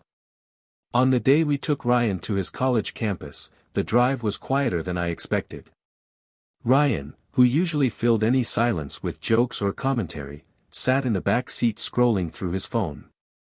Lisa reached over and squeezed my hand on the gearshift, her eyes saying more than words ever could. We were both trying to stay strong for Ryan, even though the thought of him leaving was a reminder of how quickly time was slipping by. When we arrived at the dorms, the chaos of other families unloading cars and saying their goodbyes filled the air. We helped Ryan set up his room, offering more advice than he probably needed or wanted. Lisa fussed over his bedspread and curtains, while I gave him a pep talk about managing his time and not skipping too many classes. Ryan humored us, but I could tell he was eager for us to leave so he could start his new adventure. As we stood by the car, saying our final goodbyes, Ryan surprised me by pulling me into a tight hug. "Thanks, Dad," he said quietly. "For everything." I swallowed hard, fighting back the lump in my throat. "You're going to do great, son. Just remember, we're always here if you need us." He nodded and turned to hug Lisa, who couldn't hold back her tears any longer. "I'm so proud of you," she said, her voice breaking. "Call me often." "I will, Mom," he said with a smile. "Don't worry." As we drove away, Lisa wiped at her eyes, trying to compose herself. "It feels so final," she said. "Like a chapter of our lives is closing." "It is," I said, reaching for her hand. "But that just means a new one is starting." She smiled through her tears and leaned her head against the window, the weight of the moment settling over both of us.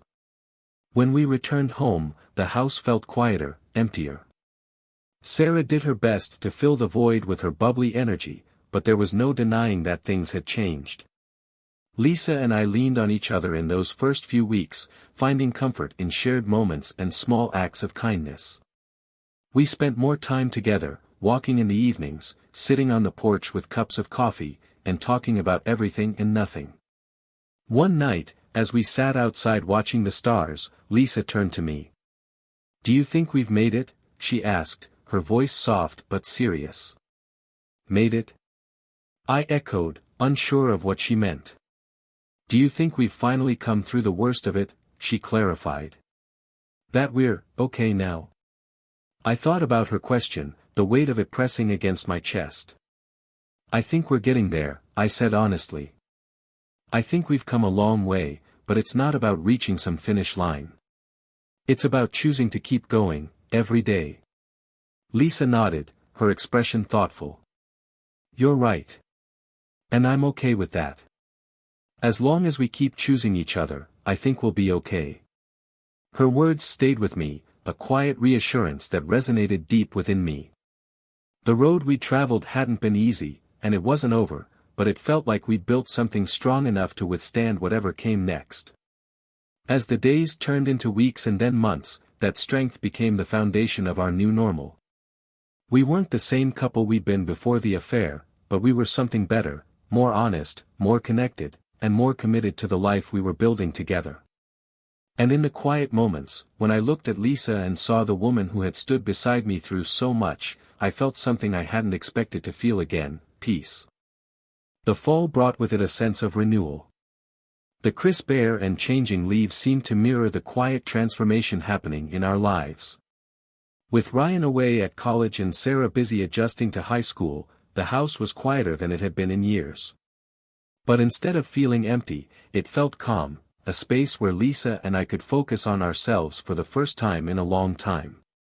We found new ways to spend time together, exploring interests we'd neglected over the years. Lisa started painting again, setting up a small studio in the spare room, while I dusted off my old woodworking tools and began tinkering with small projects in the garage. It was a quiet kind of happiness, one built on the simple pleasure of sharing a life together. One Saturday, Lisa suggested we tackle the attic, a project we'd put off for years. The space was a mess, filled with boxes of old belongings, forgotten holiday decorations, and more than a few cobwebs. As we sifted through the clutter, we uncovered a box of old VHS tapes labeled with dates and events from our early years together. Oh my gosh, Lisa said, holding up a tape with 1998, Ryan's first steps, scrawled across the label. Do you think the VCR still works? I laughed, shaking my head. Only one way to find out. We carried the box downstairs and spent the afternoon setting up the old VCR. To our surprise, it still worked, and soon the grainy footage of our younger selves filled the screen.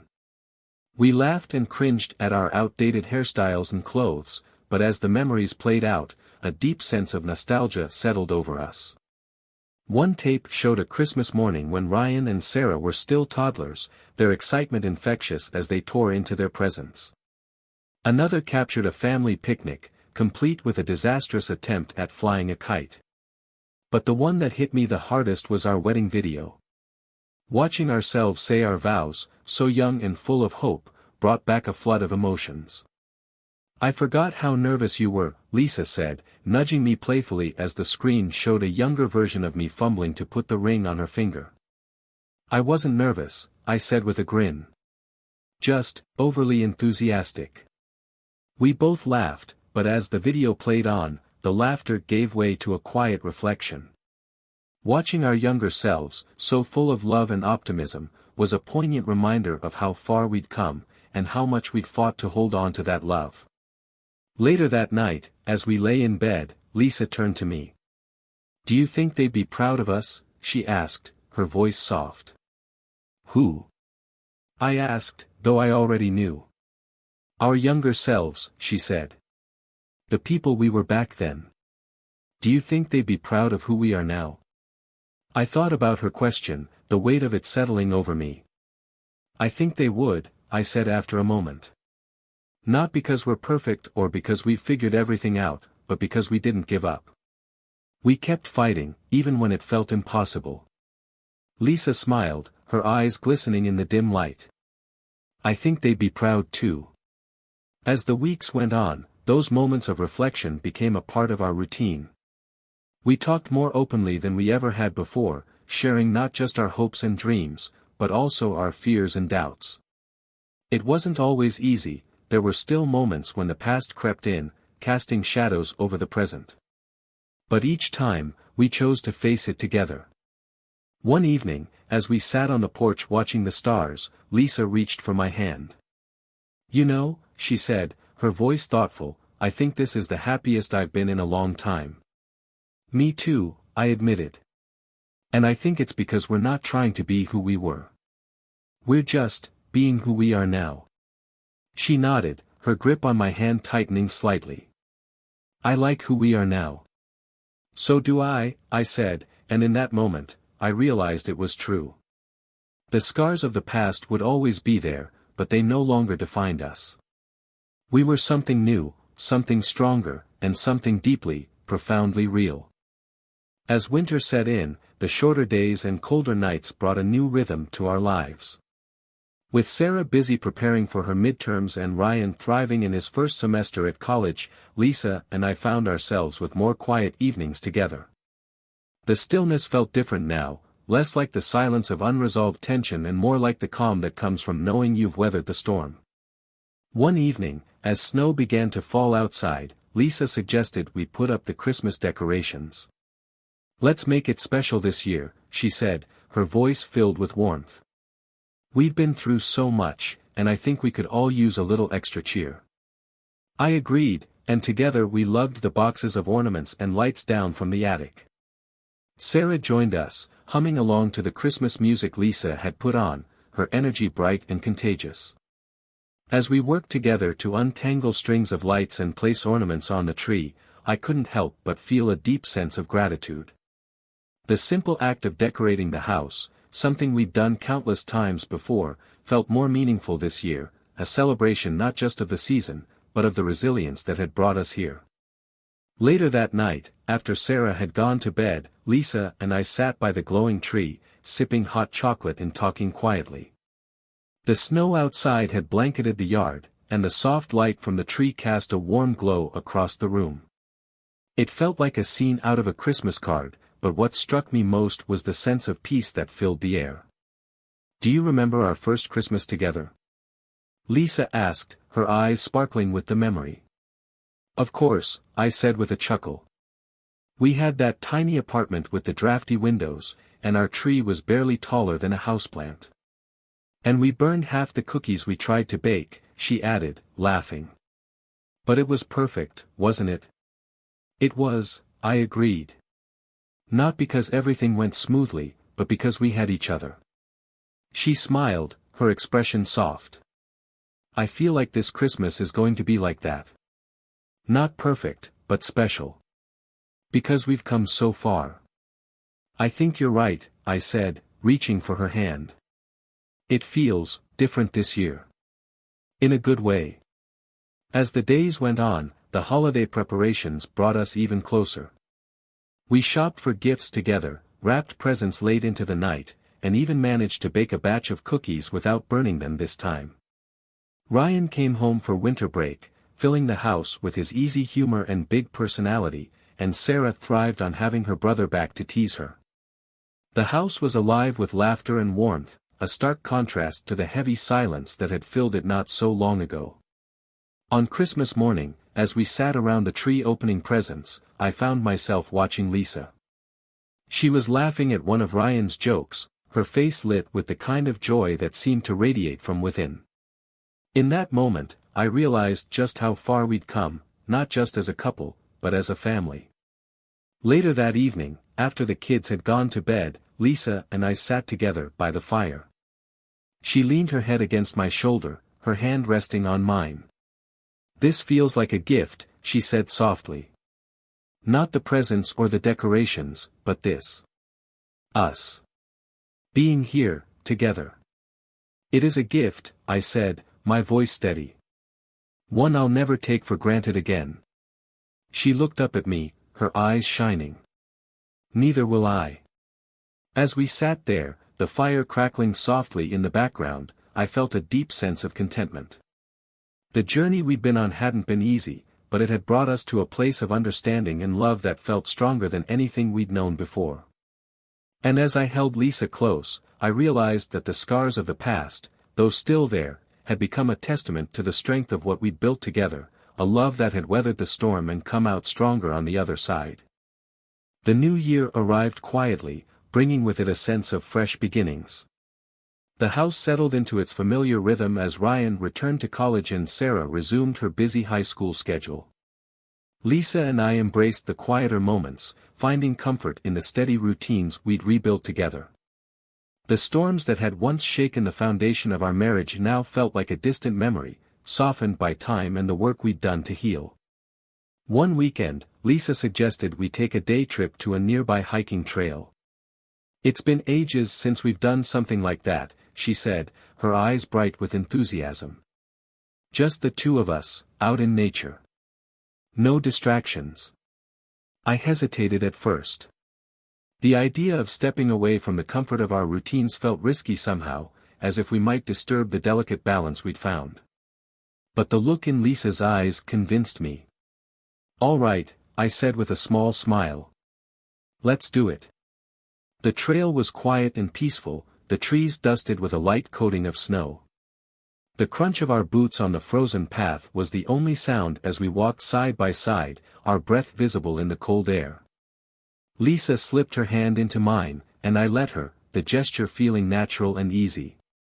As we reached a clearing with a breathtaking view of the valley below, Lisa stopped and turned to me.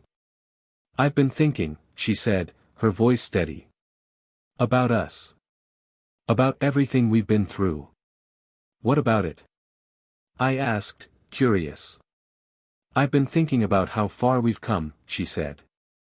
"And how lucky I feel that we've made it here. I know it wasn't easy for either of us, and I know I'm the reason we had to fight so hard. But I'm so grateful, Michael. For you. For us." Her words hung in the cold, crisp air, their sincerity cutting through the stillness.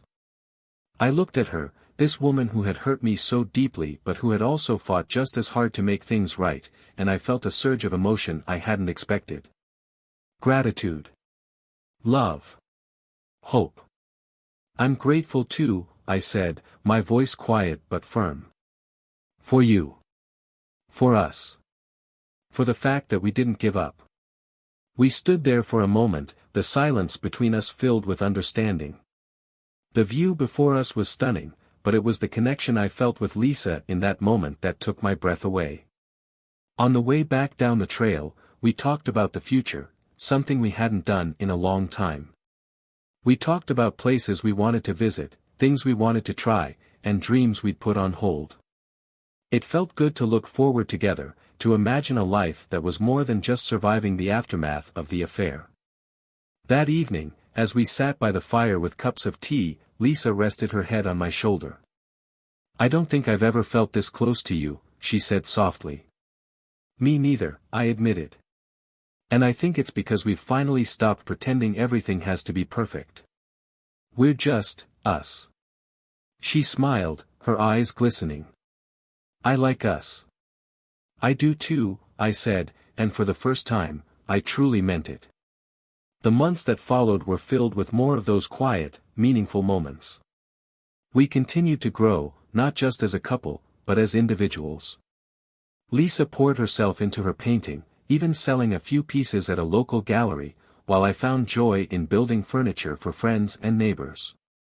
We supported each other, encouraged each other, and celebrated each other's successes in a way that felt new and profound.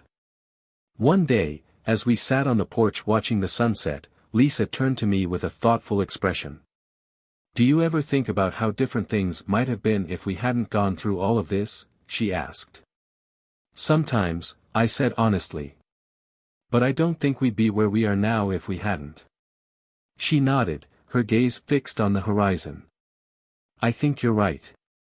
As painful as it was, it forced us to grow in ways we might not have otherwise. And I think it made us stronger." "I think so too," I said, reaching for her hand. "And as much as I wish we hadn't had to go through it, I'm glad we're here now." As the sun dipped below the horizon, painting the sky in shades of orange and pink, I felt a deep sense of peace. The journey we'd been on was far from easy, but it had brought us to a place of understanding, connection, and love that felt unshakable. And as I sat there with Lisa, her hand in mine, I knew that no matter what challenges lay ahead, we would face them together. Spring arrived with a sense of renewal, both in the world around us and in our lives. The days grew longer, the trees blossomed, and the warmth of the sun seemed to mirror the quiet strength Lisa and I had found in our relationship. We spent more time outdoors, taking walks together in the evenings and planning weekend trips to explore places we'd never taken the time to visit. One Saturday, Lisa surprised me with an idea. "What if we planted a garden?" she asked as we sat on the porch, sipping our morning coffee. "A garden?" I repeated, raising an eyebrow. "You've never been much of a gardener." "True," she admitted with a laugh. "But I think it could be fun. Something we could do together. Besides, I've always loved the idea of growing our own vegetables and flowers." I considered it for a moment, the thought of working side by side with Lisa on something new sparking a quiet excitement. "All right," I said with a smile. "Let's give it a shot." Over the next few weeks, we threw ourselves into the project. We cleared a patch of land in the backyard, built raised beds, and visited the local nursery to pick out seeds and plants. The work was hard, but it was the kind of hard that felt rewarding. We laughed at our mistakes, celebrated our small victories, and ended each day feeling a little closer to each other. One afternoon, as we knelt in the dirt planting tomatoes, Lisa paused and looked at me. "You know," she said, brushing a strand of hair from her face, "this feels symbolic." "Symbolic?" I asked, glancing up at her. "Yeah," she said with a smile. "Planting something, nurturing it, watching it grow. It feels like what we've been doing with us." I nodded, her words striking a chord.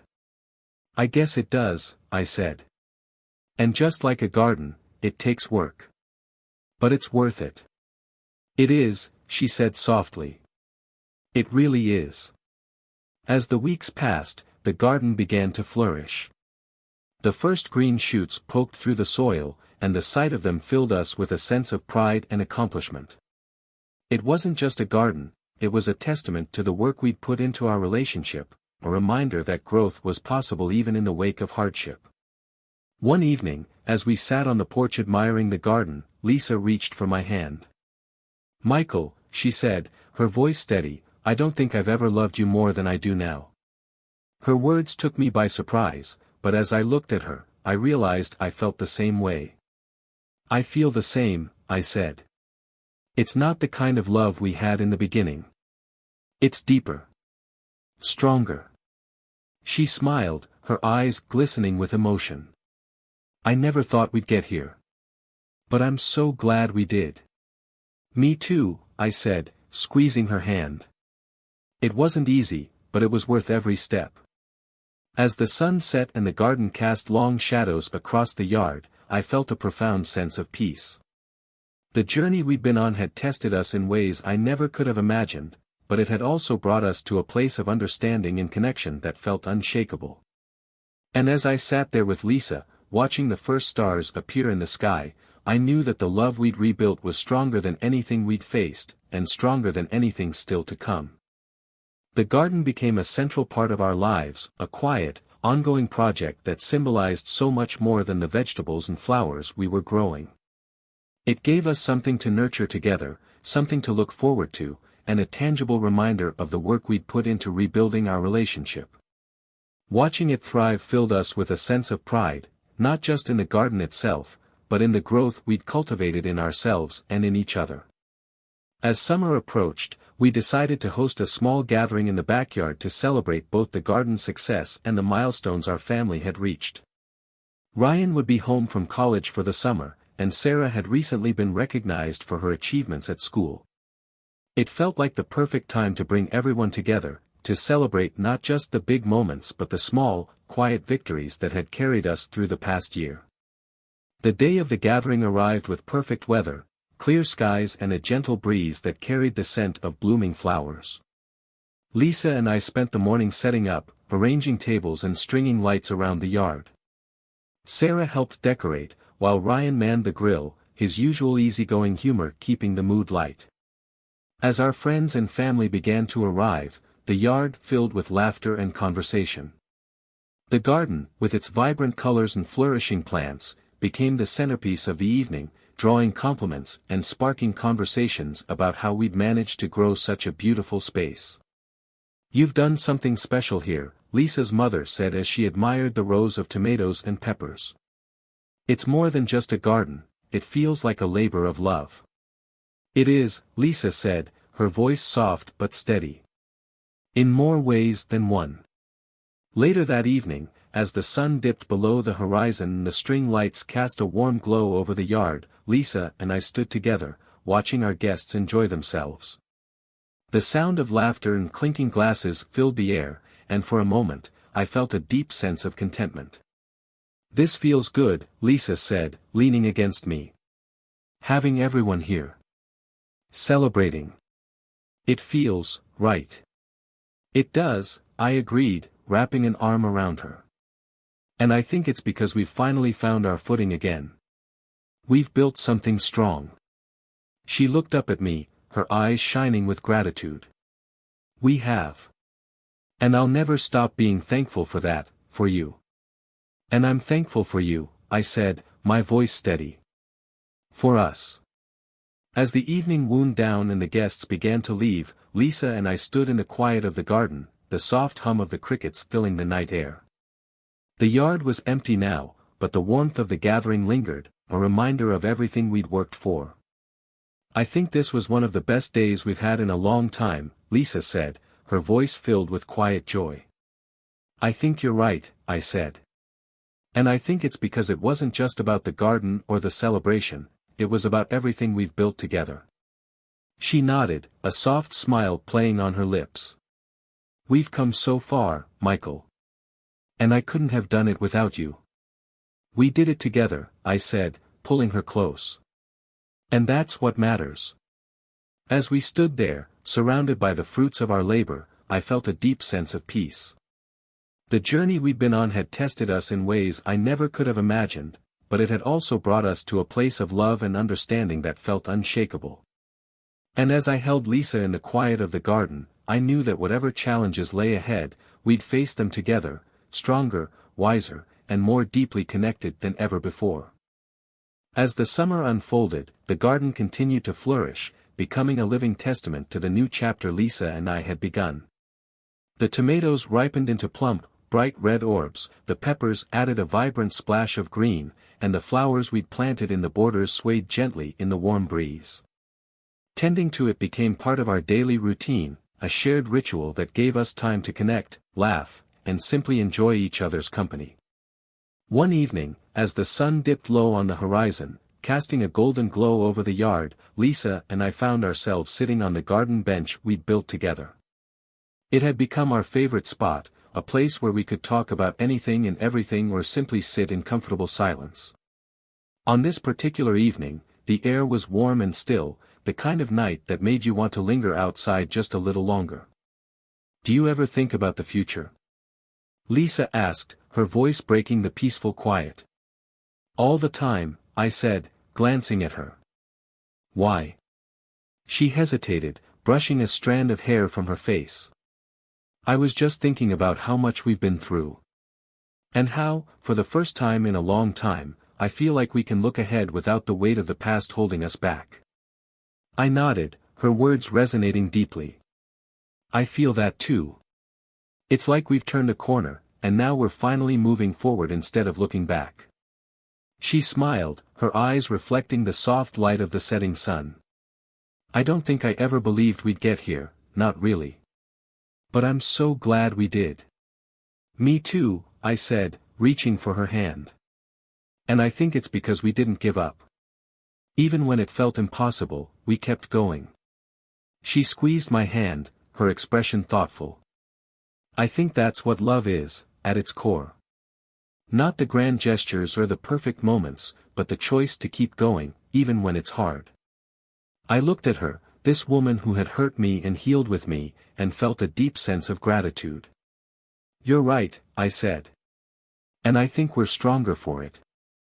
As the sun dipped below the horizon and the first stars began to appear in the sky, we sat there together, holding hands, the silence between us filled with understanding. It wasn't a moment of grand revelation or dramatic change, it was simply a quiet acknowledgement of everything we'd been through and the love that had carried us through it all.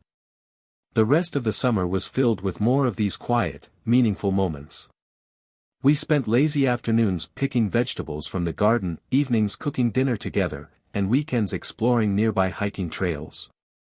Sarah often joined us, her laughter and energy adding a brightness to our days, while Ryan kept us updated on his adventures at college through calls and occasional visits home. One particularly warm afternoon, as we worked in the garden, Sarah came outside and plopped down in the grass beside us. "You guys are so cute," she said, grinning. "Cute?" Lisa asked, raising an eyebrow. "Yeah," Sarah said with a shrug. "The way you do everything together now. It's like you're dating again or something." Lisa and I exchanged a glance, her expression mirroring the quiet amusement I felt. "Well, maybe we are," I said, surprising even myself with the honesty of the statement. "Gross," Sarah said with a laugh, wrinkling her nose. "But also, kind of sweet." As she bounded back into the house, Lisa turned to me, her smile soft. "Dating again, huh?" she teased. "Why not?" I said, leaning over to kiss her cheek. "Every day with you feels like a new beginning." She blushed, her cheeks turning a faint shade of pink. "I like that," she said. "And I like us. A lot." "I do too," I said, pulling her into a hug. "More than you know." As the summer came to a close and the first hints of autumn crept into the air, I found myself reflecting on everything we'd been through. The journey hadn't been easy, and there were moments when it felt like we might not make it.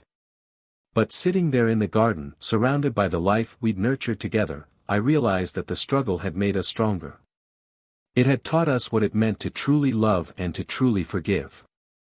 And as I held Lisa close, I knew that whatever the future held, we'd face it together, stronger, wiser, and more deeply connected than ever before.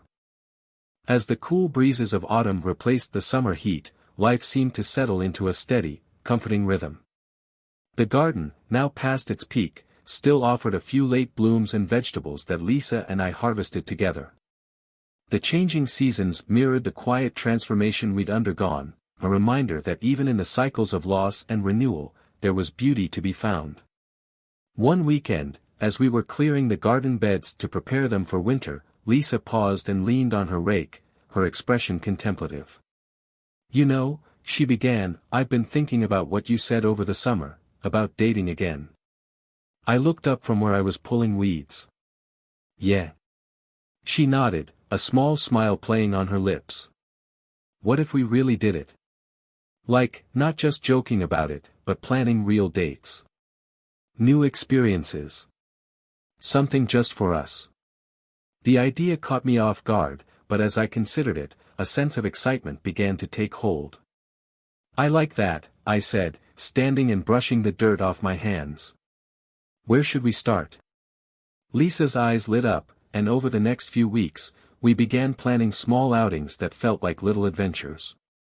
We went to a jazz club in the city, tried out a cooking class, and even took a pottery workshop, though my attempts at creating anything remotely functional left us both laughing until our sides hurt.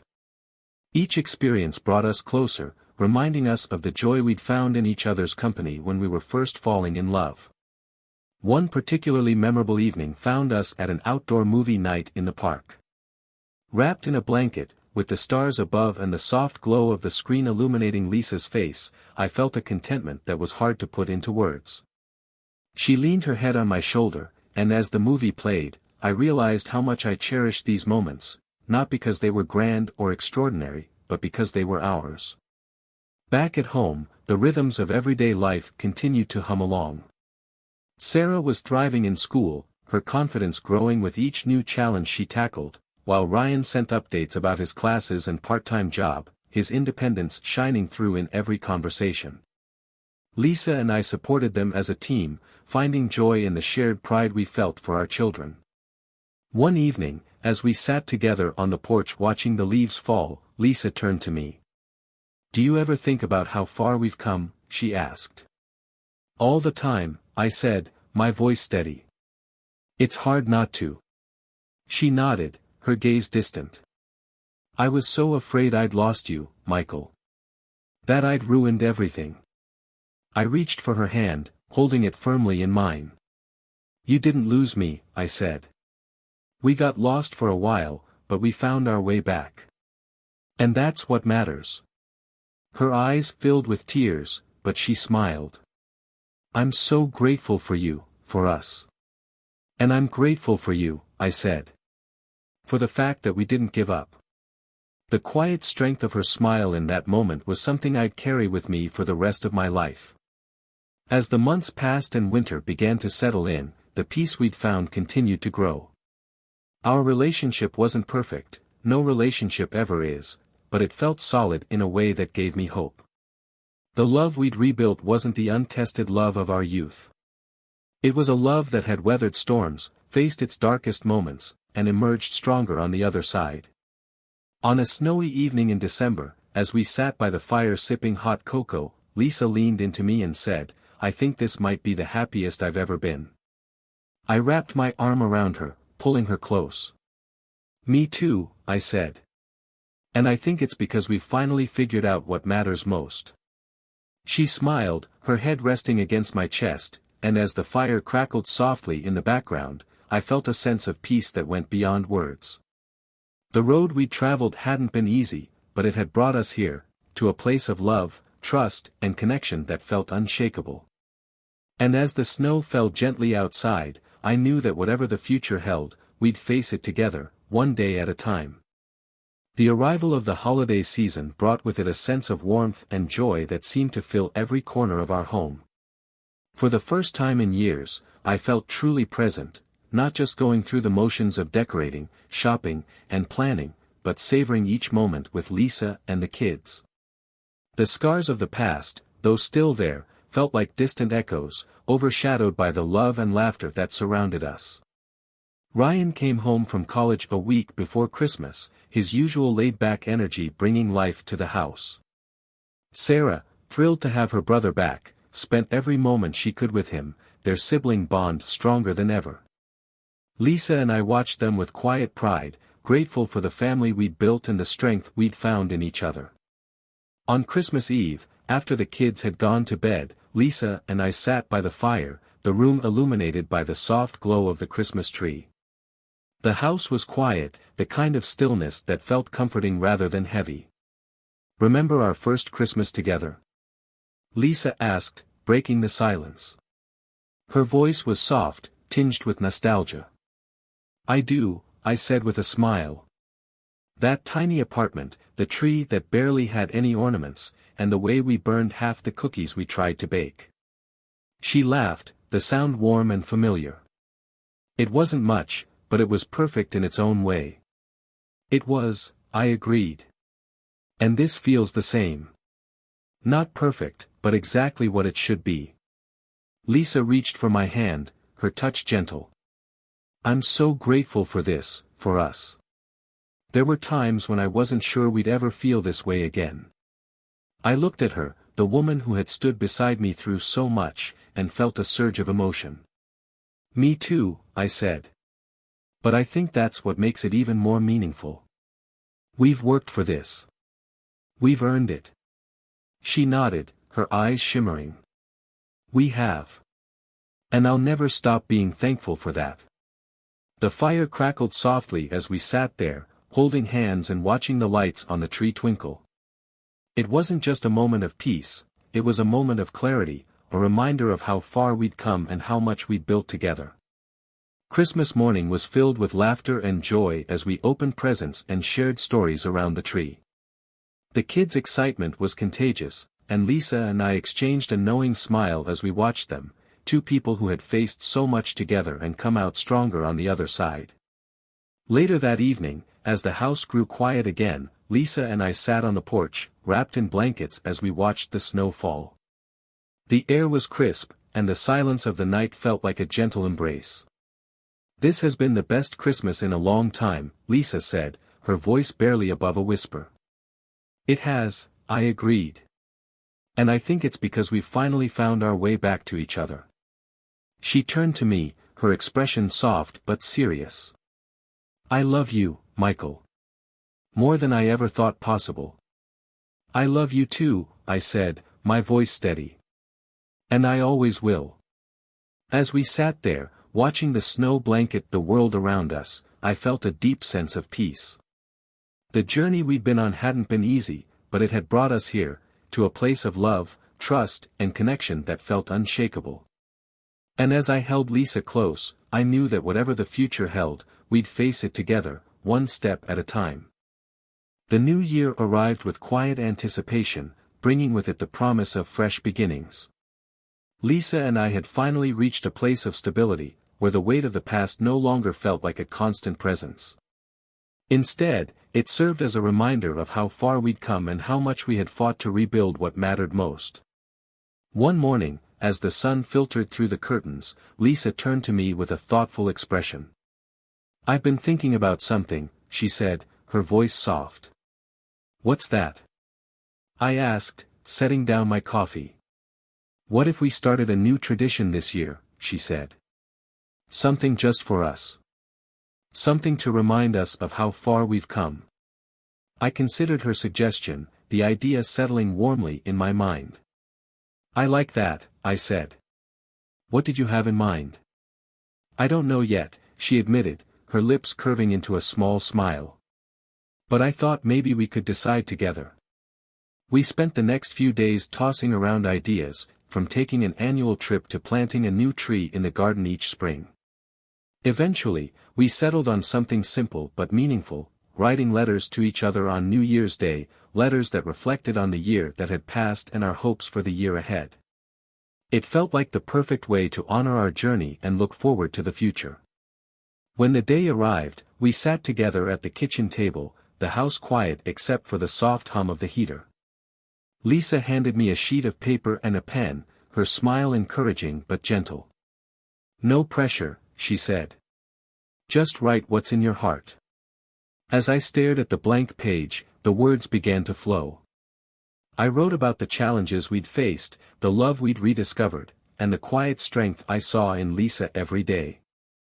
I wrote about my gratitude for her and for us, for the life we'd built and the family we'd raised. And as I folded the letter and handed it to her, I felt a sense of vulnerability that was strangely freeing. Lisa read my letter with tears in her eyes, her smile growing with each word. When she finished, she reached for my hand. Thank you, she said, her voice trembling. For seeing me. For forgiving me. For loving me. You've given me just as much, I said, my voice steady. And I'll keep giving it, every day. She handed me her letter in return, and as I read her words, I felt a deep, unshakable connection to her. She wrote about her gratitude for my patience and understanding, her hope for the future, and her unwavering commitment to us. Her words were raw and honest, a testament to the love we'd worked so hard to rebuild. That was a good idea, I said, setting her letter down and reaching for her hand. I think this tradition is going to stick. Me too, she said, her smile soft but radiant. The rest of the day unfolded in quiet contentment, the letters tucked safely away as a reminder of the love we'd fought for. Over the weeks that followed, life continued its steady rhythm, but the tradition we'd started lingered in my mind, a reminder of the strength and resilience we'd found together. One evening, as we sat by the fire, Lisa turned to me. Do you ever think about the fact that we almost didn't make it? She asked, her voice quiet. I do, I said honestly. And it makes me even more grateful that we did. She nodded, her expression thoughtful. I think that's what makes this so meaningful, knowing how close we came to losing it all. It does, I agreed. And it's what makes me appreciate every moment we have now. As the fire crackled softly, we sat in the warmth of its glow, the silence between us filled with a deep sense of understanding. The road we traveled had been long and difficult, but it had brought us to a place of love and connection that felt stronger than ever.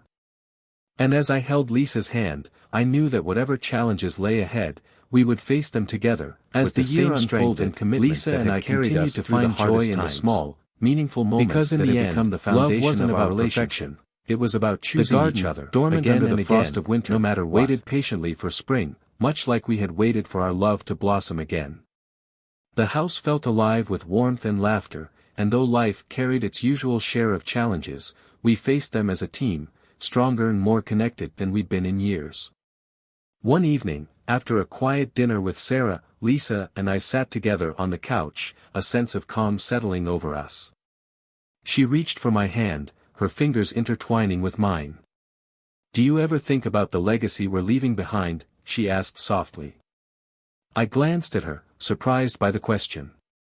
"Legacy?" "Yeah," she said, her eyes thoughtful. "Not just for the kids, but for ourselves. The story of our life together.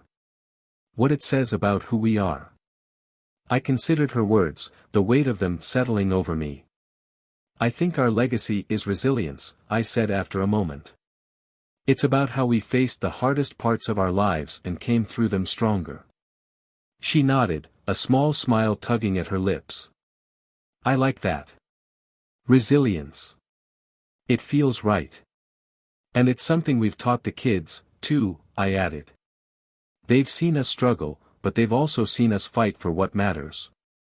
Lisa leaned into me, her head resting on my shoulder.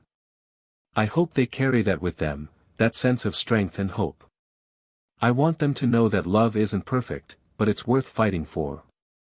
"They will," I said, my voice steady. "Because they've seen it in us." In the weeks that followed, Lisa and I began planning for the spring, a season that had always symbolized renewal for us. We talked about expanding the garden, about planting new flowers and vegetables, and about creating a space that would continue to grow with us. It felt like more than just a project, it felt like a reflection of the life we were building together. One Saturday, as we sorted through seeds and gardening tools, Lisa turned to me with a playful smile. "Do you remember when we first started gardening? How terrible we were at it." I laughed, the memory surfacing easily. "How could I forget? Half the plants didn't survive, and the ones that did barely produced anything. But we didn't give up," she said, her tone light but meaningful. "We kept trying, and now look at what we've created." I nodded, her words resonating on a deeper level. "It's a lot like us," I said. "We struggled, we made mistakes, but we didn't give up. And now we've built something beautiful." Lisa reached for my hand, her eyes shining. "Thank you for not giving up on us, Michael. Thank you for fighting for us," I said, my voice filled with sincerity. "It's because of both of us that we're here." That evening, as we stood together in the quiet of the garden, I felt a profound sense of gratitude. The road we'd traveled hadn't been easy, but it had brought us to a place of love and connection that felt unshakable. And as the stars began to appear in the darkening sky, I knew that the life we'd rebuilt was something truly worth celebrating. Spring arrived in full bloom, and with it came a renewed energy that filled our days with purpose. The garden, once dormant, began to awaken under the warmth of the sun. Lisa and I spent our weekends planting, weeding, and nurturing the soil, our hands covered in dirt as we worked side by side. It wasn't just about the garden itself, it was about the time we spent together, the laughter we shared, and the quiet moments of connection that had become the heartbeat of our relationship. One afternoon, as we knelt in the dirt planting new seedlings, Lisa paused and looked at me. "You know," she said, her tone light, "I think this is the happiest I've ever been." I glanced at her, surprised by the honesty in her voice. "Really?" She nodded, brushing a stray strand of hair from her face. "It's not just about the garden or the things we've been doing. It's about us. I feel like we've finally found our way back to each other, not the way we were before, but something even better." Her words stayed with me long after we'd finished our work for the day. That evening, as we sat together on the porch watching the sun set over the garden, I found myself reflecting on everything we'd been through.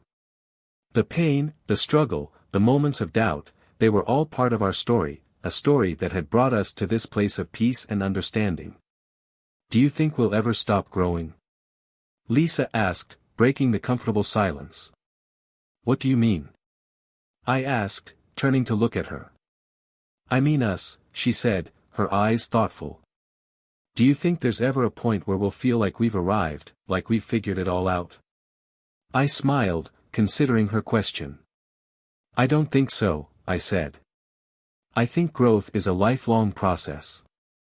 There's always something new to learn, something new to experience. And I think that's what makes it so beautiful. She nodded, her smile soft. I like that. The idea that we're always growing, always learning. It makes me feel hopeful. Me too, I said, reaching for her hand. And I think as long as we keep growing together, we'll be okay. Lisa squeezed my hand, her expression filled with quiet gratitude.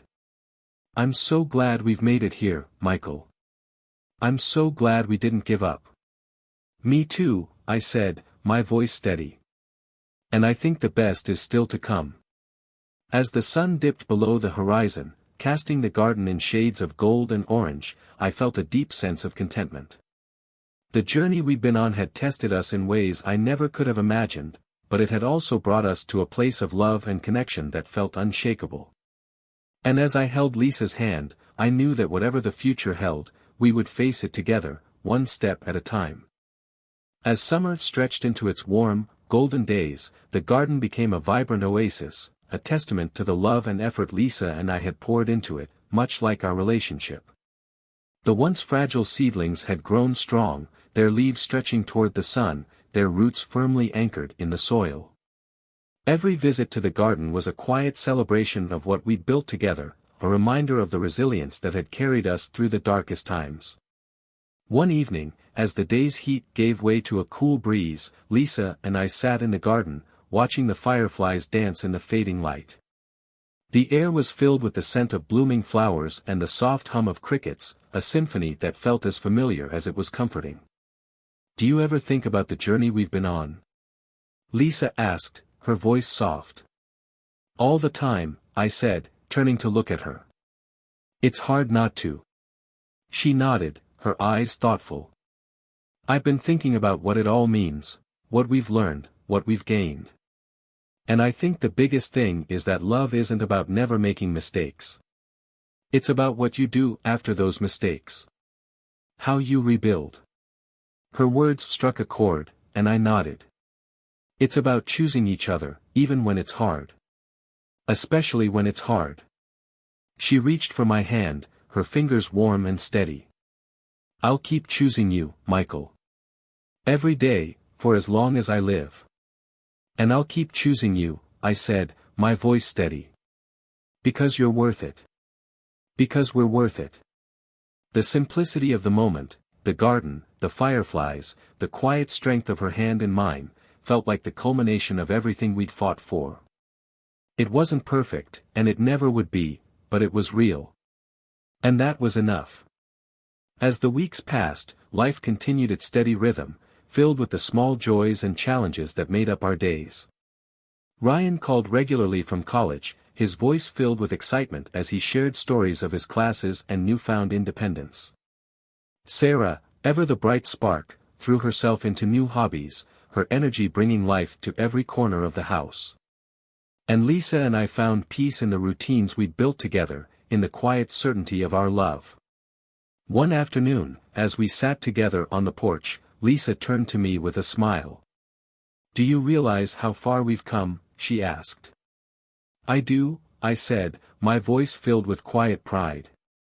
And I'm proud of us. Me too, she said, her smile growing. I think what we've built together is something truly special. It is, I agreed, reaching for her hand. And I wouldn't trade it for anything. As the sun set over the garden, painting the sky in hues of gold and pink, I felt a profound sense of gratitude. The road we'd traveled had been long and difficult, but it had brought us to a place of love, trust, and connection that felt unshakable. And as I held Lisa close, I knew that whatever the future held, we would face it together, with strength, with hope, and with a love that had been tested but never broken.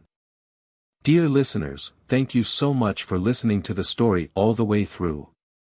Your opinion means the world to me, so please let me know in the comments if you enjoyed this story and how it made you feel.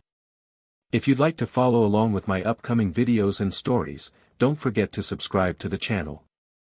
I apologize for using an AI-generated voice this time. I'm working hard on improving my English pronunciation to make my future stories even better. Thank you for your support, and I wish you a wonderful evening.